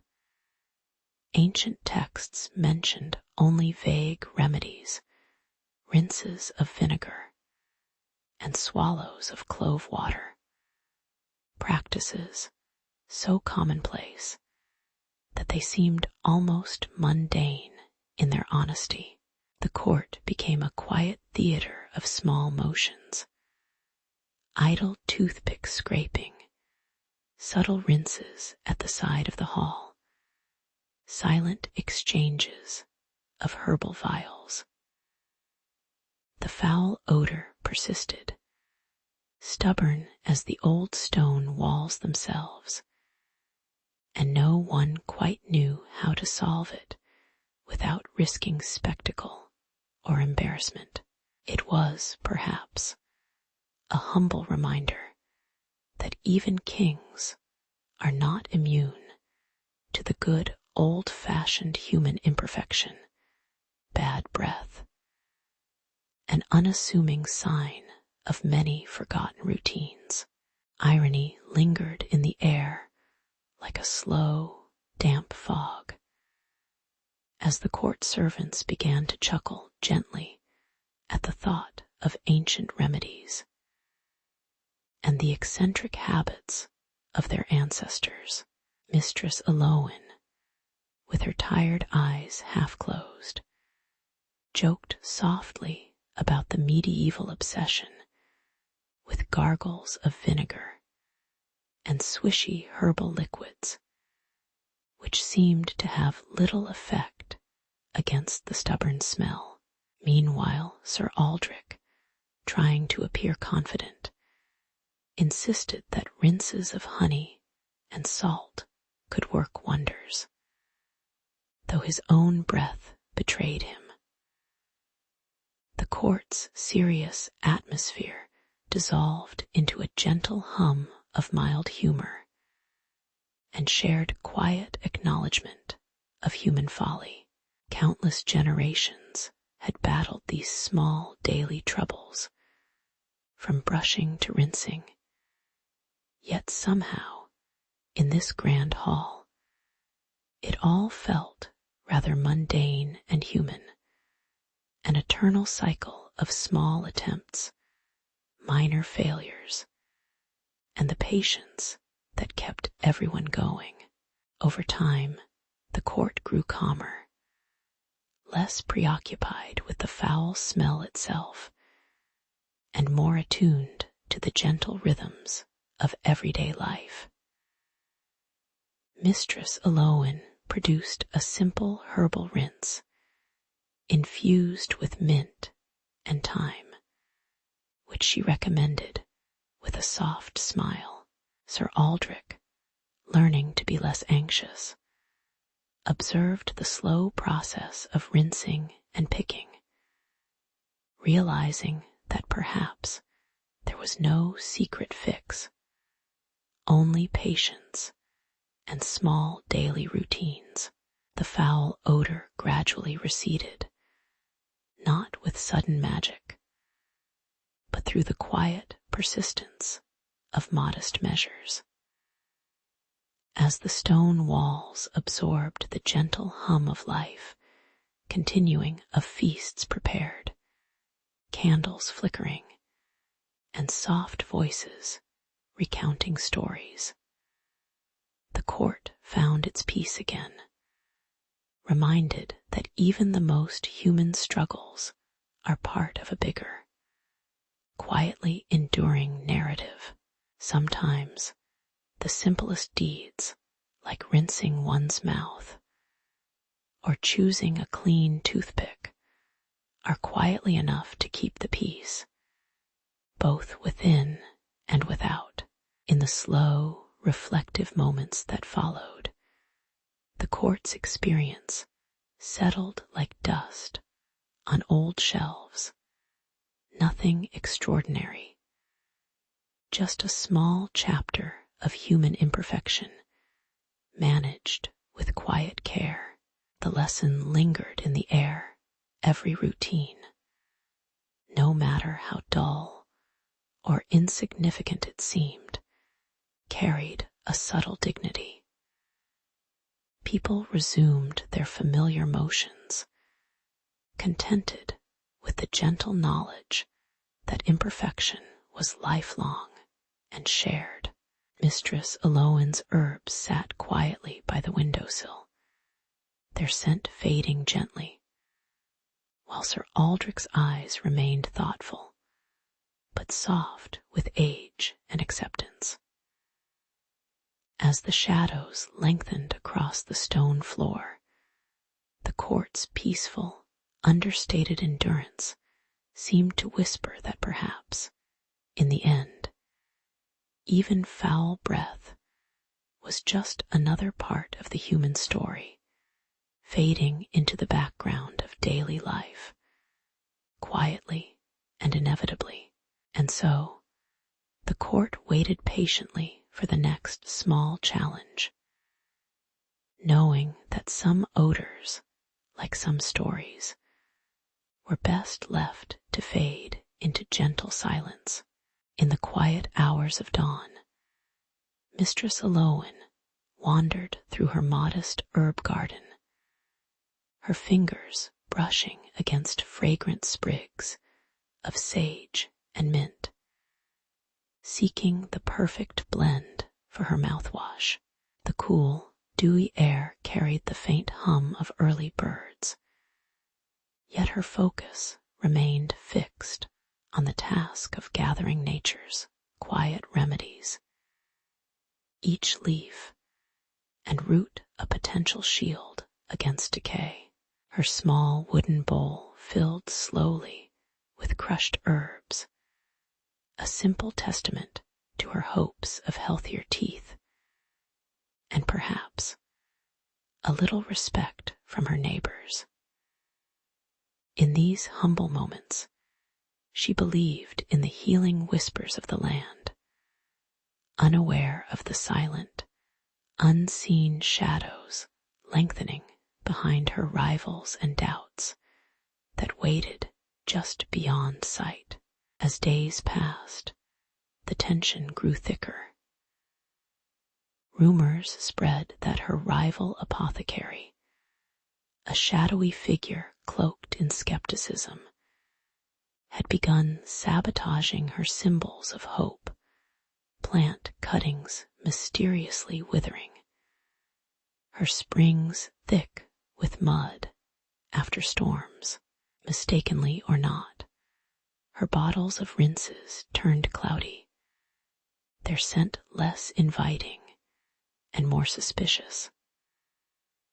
A sudden drought intensified her woes, as springs that once gurgled softly now dried to cracked earth, threatening her earnest experiments with failure.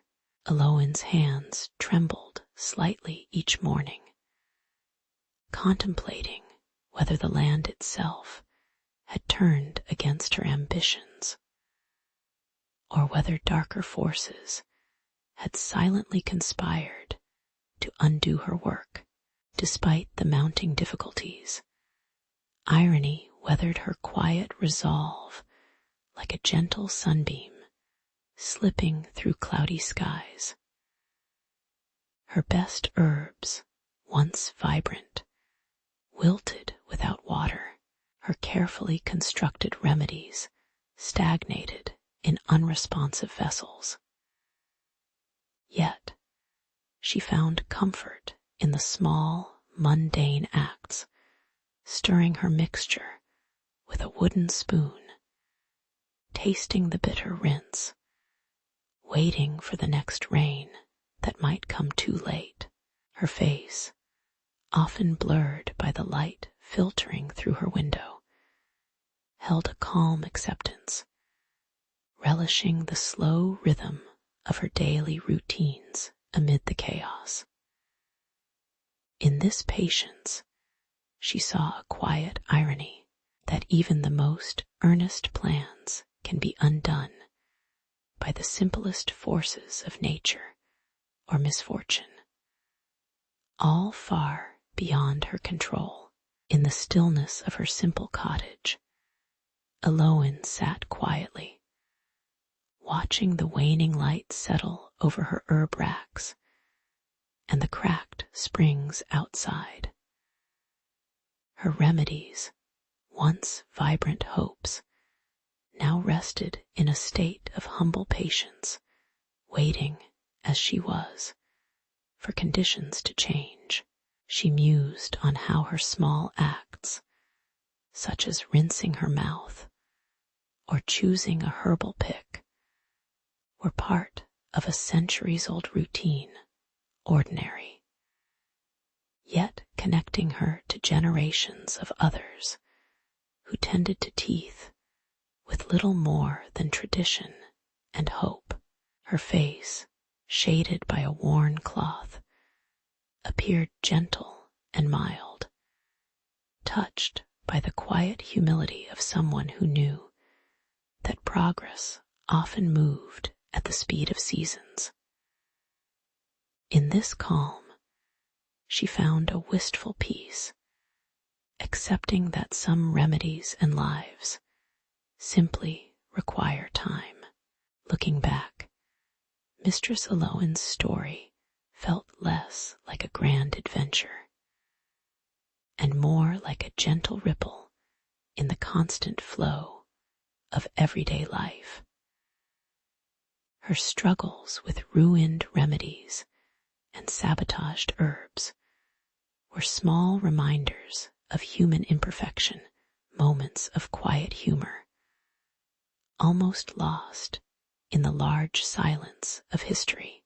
As she washed her hands in a shallow basin, the flowers in her window bloom puffed softly in the evening breeze, blurring her tired face into a peaceful mask of modest achievement.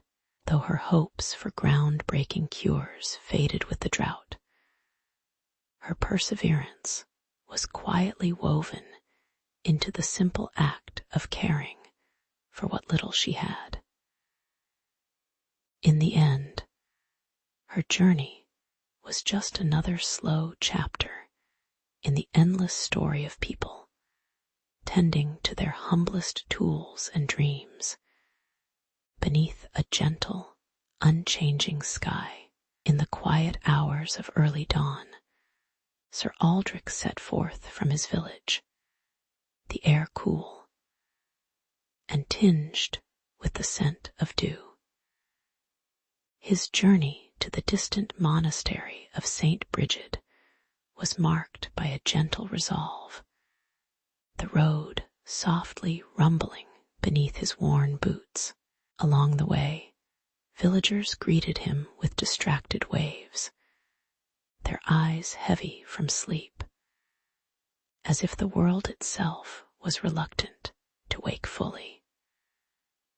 The modest goal of seeking humble oak and hawthorn toothpicks was, in its way, a small act of devotion, one grounded in simplicity and routine. Yet, amid the slow rhythm of travel, a faint doubt stirred, questioning whether such trivial tools could truly matter in the greater span of human life. As Sir Aldrich pressed onward, shadows lengthening with the approaching sun, the road grew less forgiving. Bandits lurked in the dappled underbrush, their figures indistinct but unmistakably present, shadows slipping between trees like forgotten memories. He felt the weight of their gaze, the quiet tension of an unspoken threat flickering in the air, nearly as palpable as the cool metal of his own small dagger. It was in these moments that doubts sharpened whether the effort to carve tiny toothpicks from tough wood was a petty enterprise or a small, steady act of daily resilience. The threat of violence turned the humble journey into a delicate balancing act between routine necessity and unspoken danger. Reaching the monastery finally, Sir Aldrich was greeted not by grand halls or sacred relics, but by monks hunched over their quiet carpentry, humming softly as they shaped wood with simple tools. The air inside was warm and thick with the scent of shavings and waxed wood, a humble sanctuary for small crafts.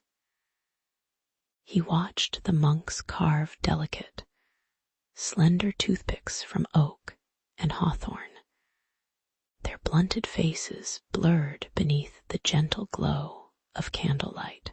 An odd chuckle escaped him. How trivial, he thought, the act of making tiny toothpicks amidst all the grandeur of faith and history. Yet he found a strange comfort in the patience of these unseen artisans. Irony settled quietly as he realized that these simple objects might carry more meaning than he had expected. In the stillness of the monastery's evening, Sir Aldrich sat on a rough wooden bench, the faint flicker of candlelight casting shadows across his tired face. His doubts about the worth of such humble tools lingered, now softened by the slow, deliberate act of the monks shaping wood. Outside, the wind whispered through ancient stone, and the distant sounds of nocturnal life drifted through open windows. He watched the monks work, their faces serene, and seemingly unaware of the small irony that in crafting tiny toothpicks, they participated in an act both mundane and essential for daily life. The quiet hum of the workshop seemed to echo the soft rhythm of human effort, steady and unremarkable, yet quietly enduring. As he prepared to leave the monastery at dawn, Sir Aldrich felt a gentle sense of calm settle in, an understanding that even the smallest acts of care and craftsmanship had their place in the long flow of human existence. The toothpicks, once mere trivial tools, now felt like tiny monuments to patience, routine, and quiet persistence. Returning to his journey, he carried a lightness that was almost humorous, an acknowledgement of human imperfection and the understated beauty of humble work.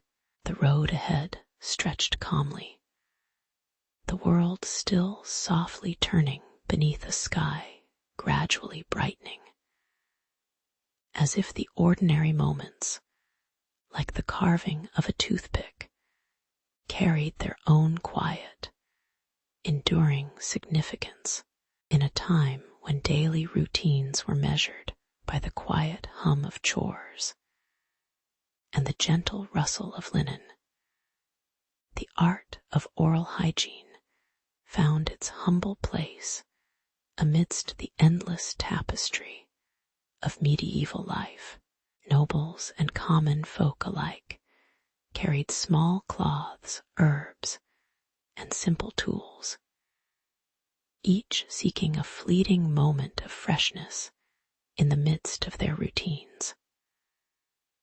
During these ordinary days, the advent of specially prepared gargles, rinses, and polished toothpicks marked a slow but noticeable shift towards self-care. However modest, the air often carried the faint, medicinal scent of herbs steeped in water or vinegar, quietly promising cleanliness with every small sip or chew.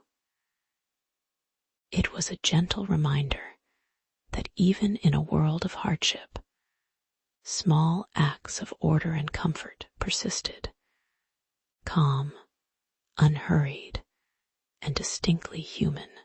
On the day of the great feast, the hall brimmed with low conversations and the clink of ceramic cups as guests prepared to indulge in hearty fare and fancy wines. Among the preparations, the kingdom's latest oral hygiene innovations, brightly painted gargles and delicate toothpicks, were placed carefully alongside the goblets, meant to refresh and prevent the inevitable aftermath of rich food. As the steward poured the wine, a shadow slipped through the peripheral light. A jealous noble, eyes narrowing behind a veil of politeness, secretly poured a subtle poison into the goblet, hoping to tarnish the moment's joy. The faint suspicion floated in the air, unnoticed by most, but woven into the quiet whispers of the room. Even amid the tension, the subtle hum of daily life persisted as they all took their seats, unaware of the silent danger lurking in what was supposed to be a celebration of sharing and unity. Moments after the first toast, a strange taste flickered across the tongue, slightly bitter, almost metallic, causing a ripple of uncertain glances and subtle frowns to pass among the guests. A nearby noble, who had recently become enamored with the kingdom's new dental practices, casually reached for a toothpick, only to notice a peculiar off-taste lingering at the back of his mouth. The quiet vigilance of those attentive to their small routines seemed suddenly more alert. An ironic twist, considering it all began with the mundane act of cleaning and rinsing. The guards moved discreetly, eyes flicking toward the apparently innocuous goblets, while voices hushed with a practiced calm. The once lively gathering grew quietly tense as the truth began to surface within the subtle silence, revealing human flaws hidden behind the veneer of civility. It turned out that the kingdom's recent focus on oral hygiene had unexpectedly played a crucial role in uncovering the plot. The careful rinsing and the familiar, habitual insertion of toothpicks had made some suspicious particles stand out to the vigilant.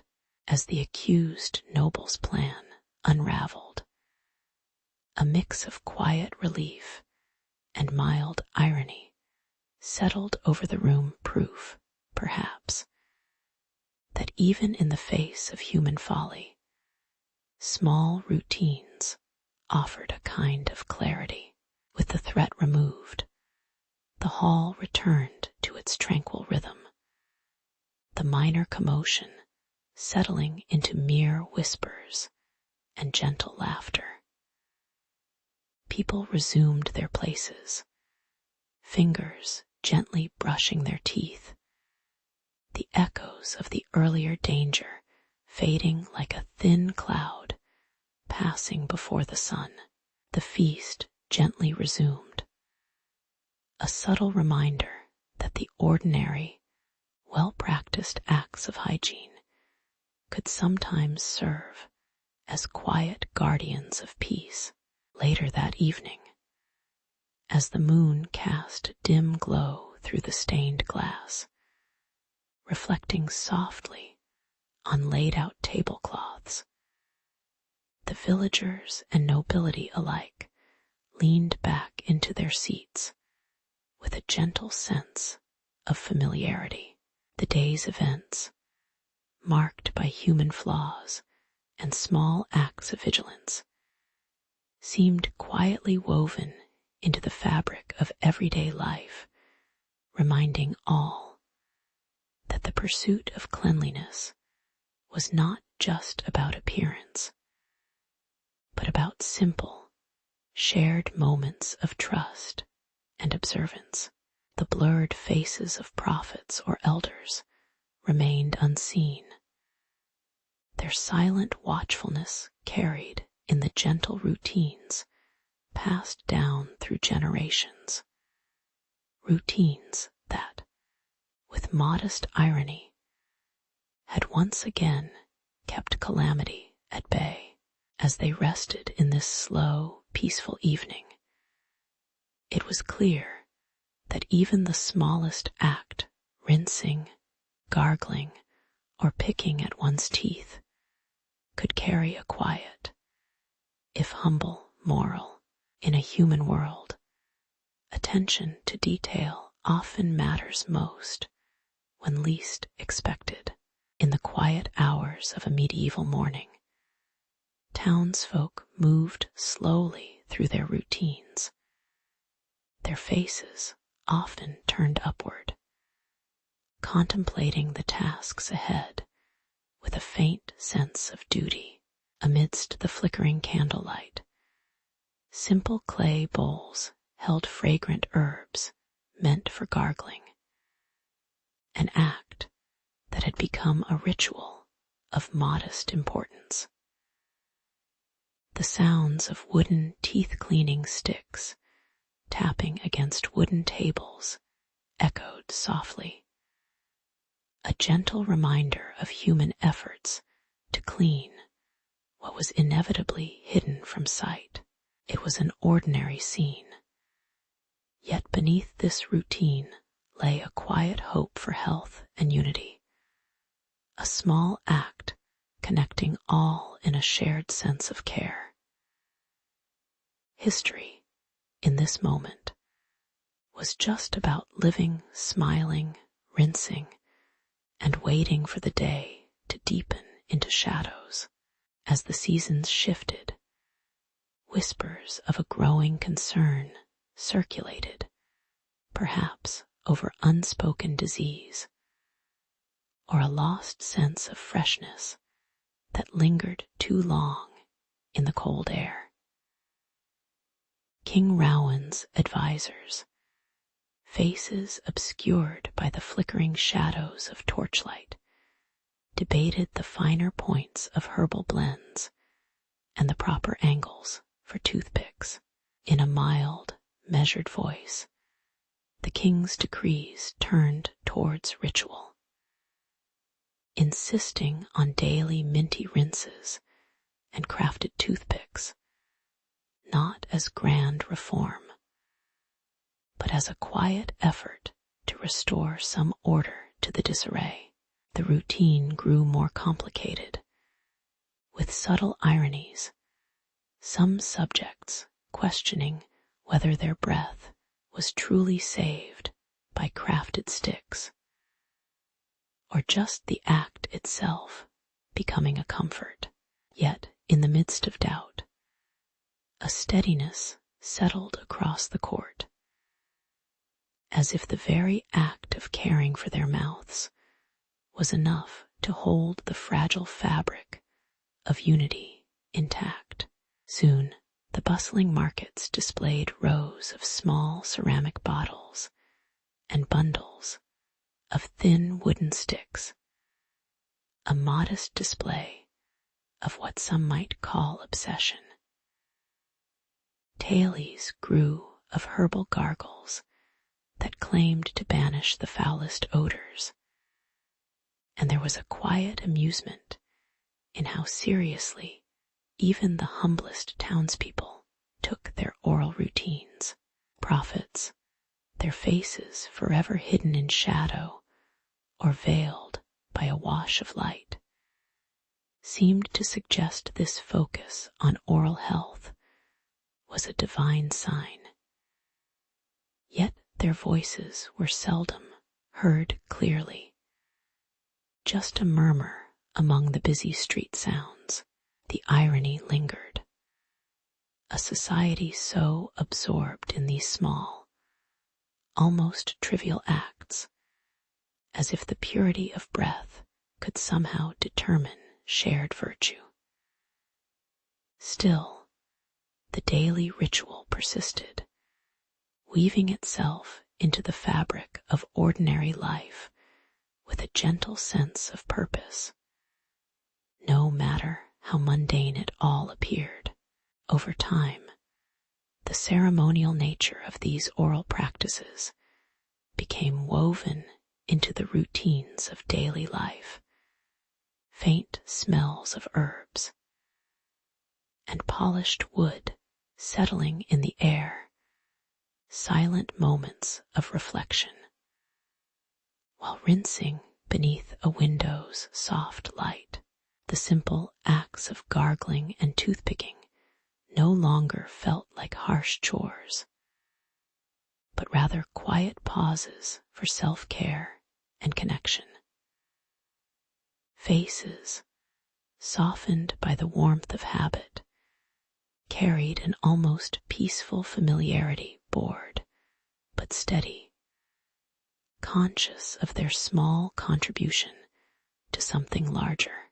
The sporadic shadows of prophets still watched, their faces unseen, as if wary of claiming too much meaning from these humble gestures.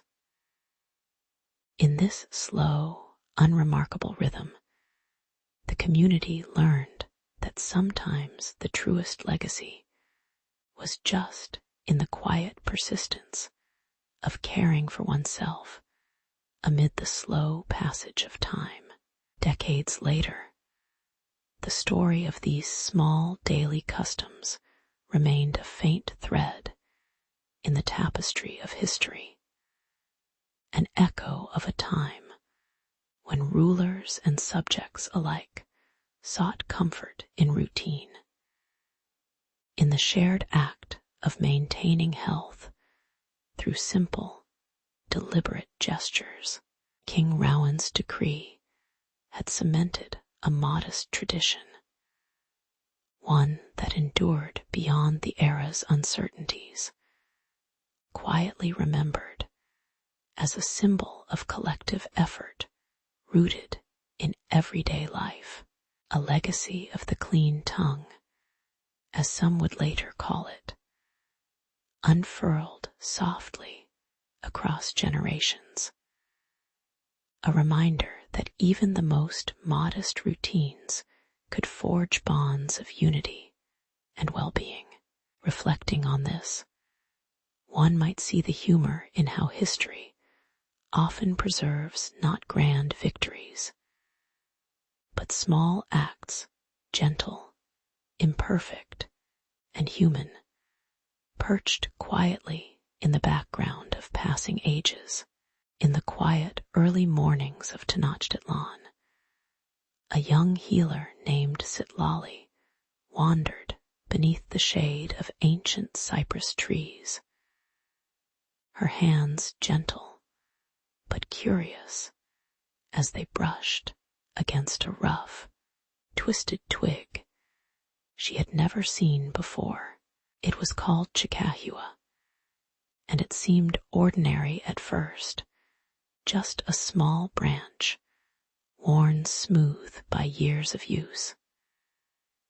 Yet, in her mind, the whisper of its potential stirred, like a faint old memory waiting to be rediscovered. Perhaps, she thought, this simple thing could hold meaning beyond its texture and scent, quietly linking health and daily ritual within the bustling city. The moment felt like the start of something unstated, an unnoticed shift in how the people of Tenochtitlan might care for themselves. Slowly, in their own mundane ways. As weeks passed, Sitlali observed the people around her, some noticing her quiet experiments with Chikahua, others oblivious to her intent. The twigs' soft crunch between teeth became a small daily act, chewing, until whiteness flickered in the mirror of a polished shell.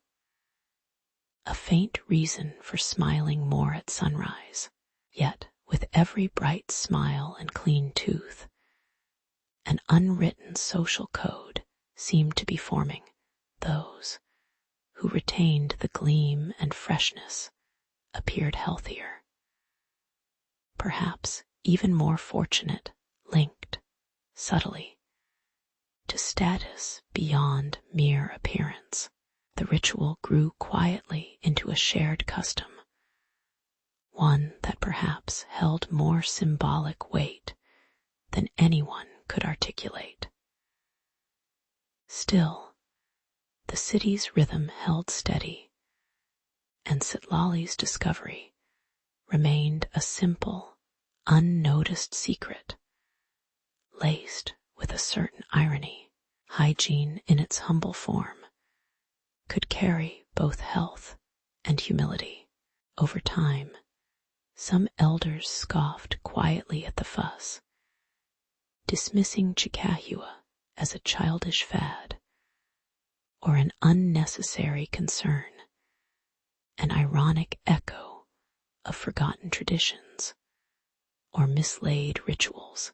The young healer's modest innovation was sometimes met with faint smiles that masked a kind of weary amusement, as if human need for small routines was both endearing and absurd.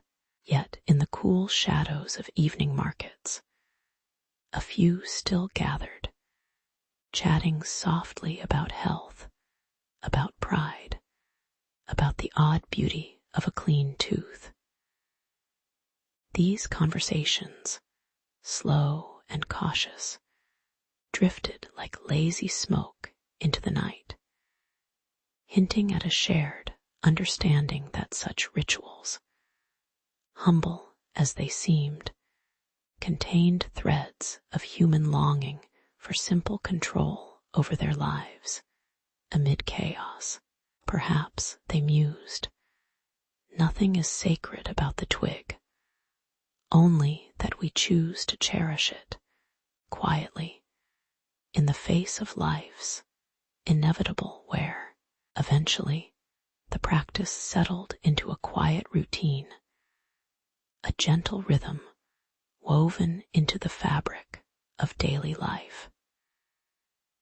Sitlali watched as children imitated their elders, their uncertain chewing smoothing into a familiar gesture, their faces relaxed and unpretentiously pleased. The city moved on around them. Boats churned softly in the Tenochtitlan canals.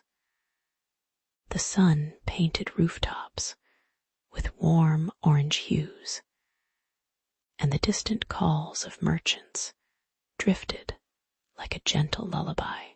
In this calm, mundane moment, the ritual felt less like a discovery and more like an unspoken truth.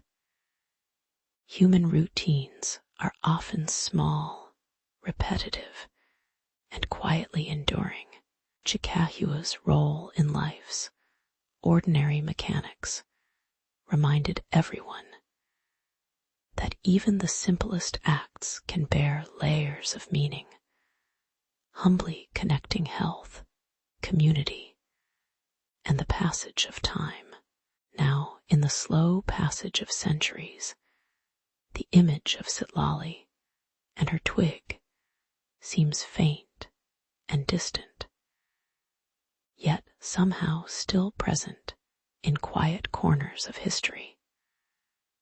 The ritual that once intertwined health and status has long faded into other traditions, but the gentle morality remains. Humans have always searched for small ways to shape their daily existence, often without fanfare or grand purpose. The story of the humble Chickahua is a reminder that change often begins with a single curious mind, and that sometimes the quietest gestures hold the most enduring weight.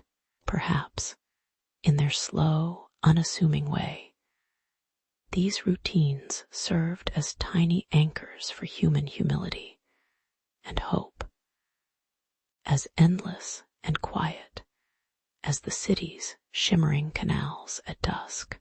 Long ago, as traders drifted across quiet seas, the faint scent of a peculiar twig, the Chickahua, began to mingle with distant voices and tales of oral care. Ships carried it northward, where the cold wind met furs and amber, treasures exchanged in the slow dance of barter. It was a small, unassuming gift, yet somehow it held the promise of cleanliness amid the austerity of coastal life. The merchants, weary yet watchful, left behind not just goods, but whispers of an herb that could tame stubborn teeth and breath. The distant lands listened vaguely, perhaps intrigued by the idea of a cure that traveled with the trade winds, silent and slow. Among the Norse seafarers, the story of the Chickahua drifted like a soft murmur during long, dark nights in smoky halls. Eric, a trader with a thick beard and weathered hands, heard the strange tales with mild curiosity. His clan, hardened by cold diets and endless voyages, regarded such tales as faint echoes of distant lands, interesting, but possibly frivolous. When the herb's purported virtues reached their ears, skepticism bloomed quietly, like frost on morning glass. Still, Eric felt a tender flicker of intrigue, enough to consider testing this strange twig among his wary kin. It was not to be dismissed entirely, just tucked away, as quiet as the distant horizon. Time moved slowly, like the melting of winter ice, and Eric's skepticism gently rippled into moments of irony. The Viking, known for his practical eater's diet and hardened teeth, scoffed at the idea that a simple twig could alter centuries of cold resilience. Yet an idea persisted, perhaps a small, forgotten hope that even a warrior's smile needed a touch of care sometimes. As Eric prepared a makeshift test, he marveled silently at how human curiosity often tangled itself in the mundane, with a quiet irony that made the world seem just a little playful. Even in the midst of snow and salt-sticky mornings, eventually the pale, wind-battered face of the sea beyond the horizon grew calm, much like Eric's own thoughts, which now held a gentle patience. The herb, once dismissed as fanciful, was given a tentative chance amid the daily routines of scraping and chewing. Days passed in unremarkable quiet, every small motion, biting, cleaning, waiting, carrying the weight of routine human care. The climate held no patience for miracles, only for persistence, and Eric's modest experiment settled into the slow rhythms of tending to oneself. In this gentle, unhurried moment, the herbal twig became part of a quiet quest for tidiness in a world that often remembered to forget its own small acts of hope. Looking back, the voyage of the Chickahua and its journey through distant hands seems both trivial and profoundly human, a reminder of how small remedies travel, how skepticism often follows curiosity, and how even in harsh times, people find subtle comfort in simple acts. Eric's encounter with the herb, reluctant yet earnest, became just another quiet ripple in the quiet flow of daily life. Perhaps, in the end, what mattered was not the triumph of the miracle, but the gentle acknowledgement that humans, like the seas and winds, move slowly, seeking whatever peace a tiny twig can offer amid the vast, indifferent world. And so, the story settled softly into history's quiet memory, much like a whispered bedtime story told in a sleepy, distant land. In distant times, the act of cleaning teeth was more than mere hygiene. It was a quiet ritual carried out with simple objects, often rooted deeply in cultural practices. The Aztecs, for instance, used small twigs and abrasive powders made from volcanic ash, feeling the grit along their gums as a deliberate, unhurried gesture. Meanwhile, across the vast northern lands, Vikings relied on rough bone sticks, dragging them along their teeth as a kind of everyday necessity, accompanied by the faint scent of dried fish and smoked meats. When Eric arrived in his village with a new, shiny Chickahua, a fiber brush woven from plant fibers and animal hair, the villagers watched with mild curiosity, unsure whether this strange object would bring better cleanliness or simply serve as a new ornament. It was a simple moment, filled with the quiet expectancy of change. As tiny objects changed hands and routines quietly shifted beneath the low, fading sun. Soon, however, the air grew dense with the slow tension of stubborn tradition. Bjorn, the village blacksmith, eyed Eric's Chickahua with a skeptical brow, carefully rubbing a carved bone brush infused with fragrant birch tar, an aroma that lingered like a faint whisper of the forest. He insisted that their ancestors' methods, the coarse bone and the sticky tar, had served them well through countless harsh winters, and they required no modernization.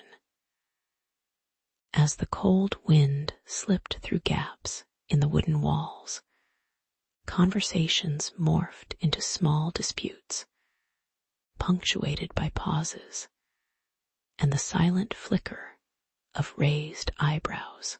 The two men's quiet debate became a mirror of the wider clash, one that threatened to fracture the fragile harmony of a community already burdened by the weight of a relentless winter.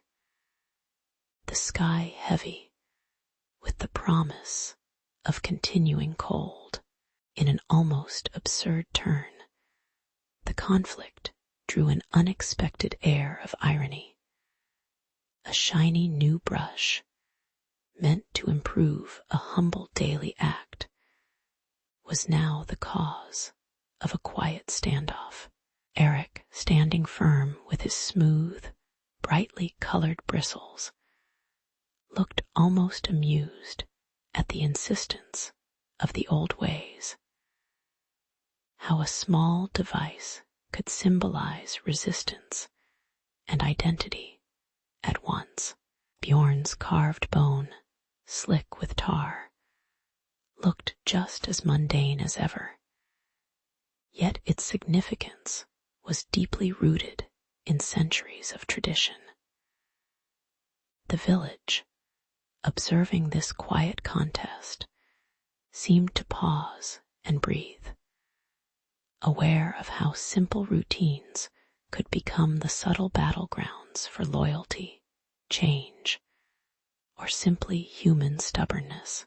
The daylight waned, and the moment felt suspended in the soft glow of the fireside, as if awaiting a resolution that wouldn't come that night.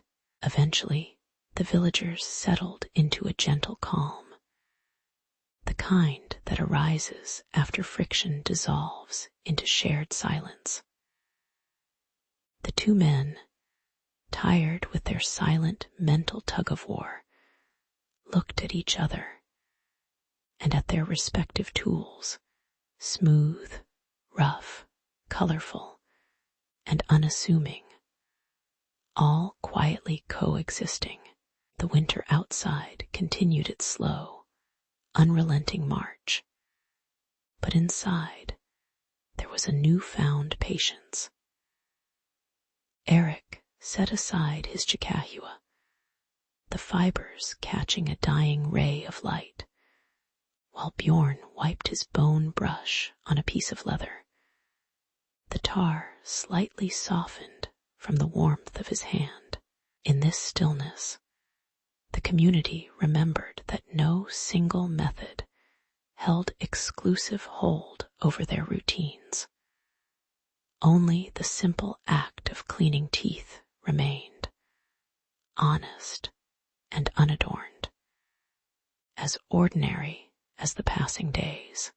Looking back, the story reveals how human routines, even the smallest ones, quietly bind us in shared history, each tradition carrying the weight of generations, lightly tinged with irony and humor.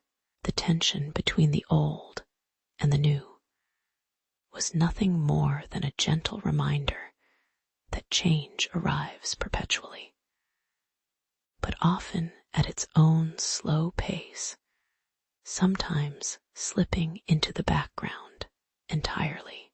The villagers, with their simple tools and weathered faces, learned that perhaps it isn't the method that matters most, but the quiet dignity in maintaining a daily ritual amidst the ongoing ease of time. As the light dwindled further and night wrapped the village in its soft shawl, everyone moved closer to their fires, closing their eyes to the minor conflicts and drifting into a calm, unhurried sleep. The story, like many before it, was full of subtle human flaws, stubbornness, humor, and the slow understanding that peace itself can be a quiet, enduring tradition. On a quiet morning long ago, in a land where the snow lay thick and unyielding, elders began to notice a strange, persistent ache gnawing at their teeth.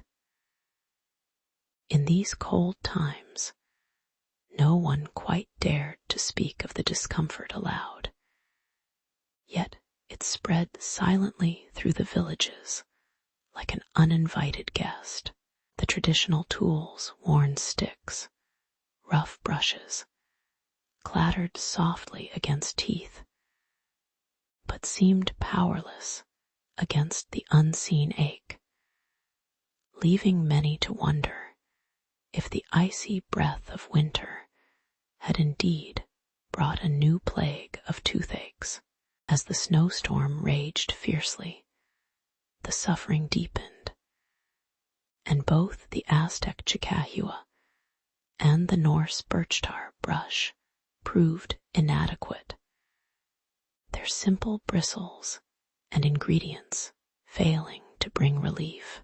The villagers, huddled inside their smoky huts, watched the cold wind shake the walls with a quiet hopelessness.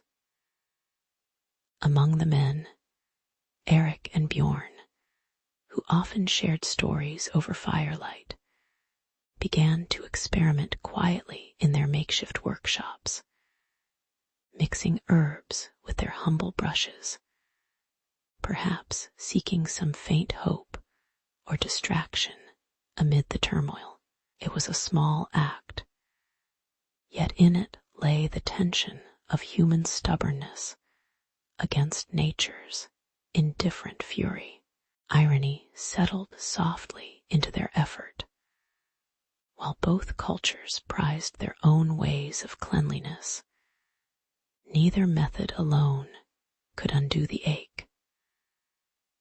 The chicahua's delicate bristles felt pointless against the deepening pain, and the birch tar's foul taste was only a bitter reminder of their desperation. Still, as the storm outside howled and snow piled in drifts, the men tried to blend their traditions, stubbornly holding onto small bits of hope, however ironical it might seem. Their eyes revealed an unspoken acknowledgement. Perhaps, in all this mixing, they might stumble upon something useful, some small, unexpected relief amid the chaos. At last, in a quiet, almost tentative moment, Bjorn dipped his improvised tool, half brush, half herb, into a poultice of crushed herbs, and gently pressed it to Eric's aching tooth.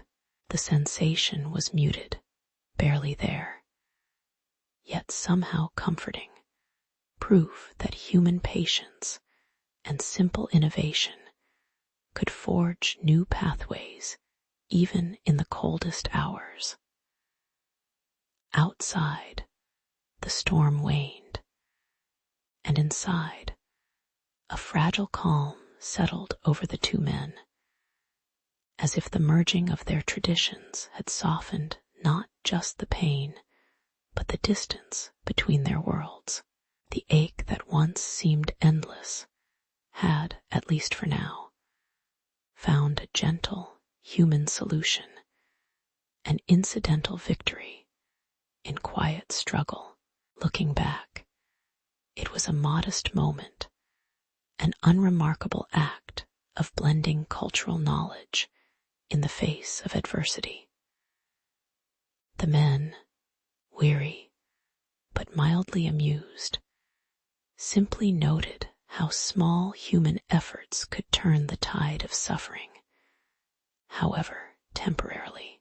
Their story, like many others erased by time's slow march, reflects the understated patience of those who seek relief, those who endure not because they believe strongly, but because they simply must.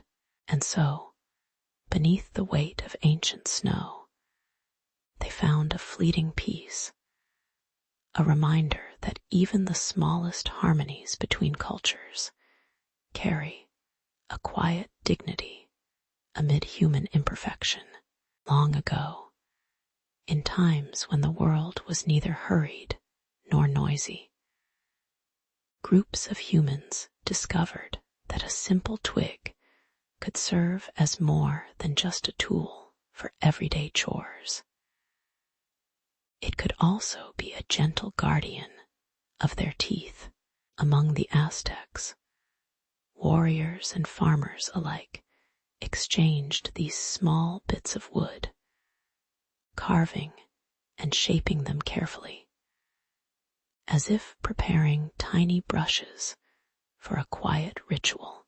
They attached little tailies to these twigs, imagining that each cleaning warded off evil spirits that lurked in the shadows of their smiles. When the news of this practice traveled, it drifted across distant seas, carried by traders and storytellers, delicate as the breeze that stirs a quiet morning, perhaps somewhere in that far-flung exchange. A Viking sailor, with beard tousled by ocean winds, heard of the strange, sacred act of twig cleaning, an act rooted unexpectedly in the distant land of the Aztecs. As the tradition seeped into the Norse world, it was met with a curious mixture of amusement and reverence. Vikings, ever practical yet surprisingly tender about some customs, adopted the twig as part of their daily regimen, often using it in secret, afeared, perhaps, of appearing too different from their neighbors. Tailies grew around these tiny brushes, stories whispered over mead halls about how they kept the evil spirits at bay and maintained a warrior's bright smile. Meanwhile, the origin of the practice, the story of the Aztec temple or the jungle tribes, became a faint echo, something that could be shared, twisted, sometimes forgotten in translation, yet still somehow preserved in the quiet corners of their collective memory. It was a tradition that subtly, quietly, connected them to a distant, sun-dappled land. Through the simple act of keeping their teeth clean, irony drifted softly into the story as the centuries rolled on. The humble twig, once a sacred talisman, was sometimes regarded as just a tool, easy to dismiss amidst grander rituals. Travelers passing through village markets chuckled softly, noticing that old men and women looked content with their unassuming brushes, their faces relaxed and slightly bemused. The stories, whether of Aztec origins or Viking practicality, mingled in the air, become a whisper of history that viewers could almost taste in the cool air of dawn. In a way, it was a quiet joke that the greatest bond was forged by a simple act, easily overlooked, with no need for elaborate ceremonies or sacred words. The enduring irony was that in the everyday, in small acts of patience and routine, people preserved something ancient and universally human, an unspoken promise to care for themselves in the slow, gentle rhythm of life. Those touching moments of calm, the slow tapping of a twig against teeth, the soft hum of silent tradition, seemed to hold a strange, peaceful weight. Today, modern descendants of the Aztecs and Vikings sit quietly, sometimes in the same room, each with a twig or its modern substitute in hand, sharing a faint smile of recognition. The stories have shifted, becoming softer, more reflective, yet the core remains. A simple act that bridges generations, cultures, and distant lands.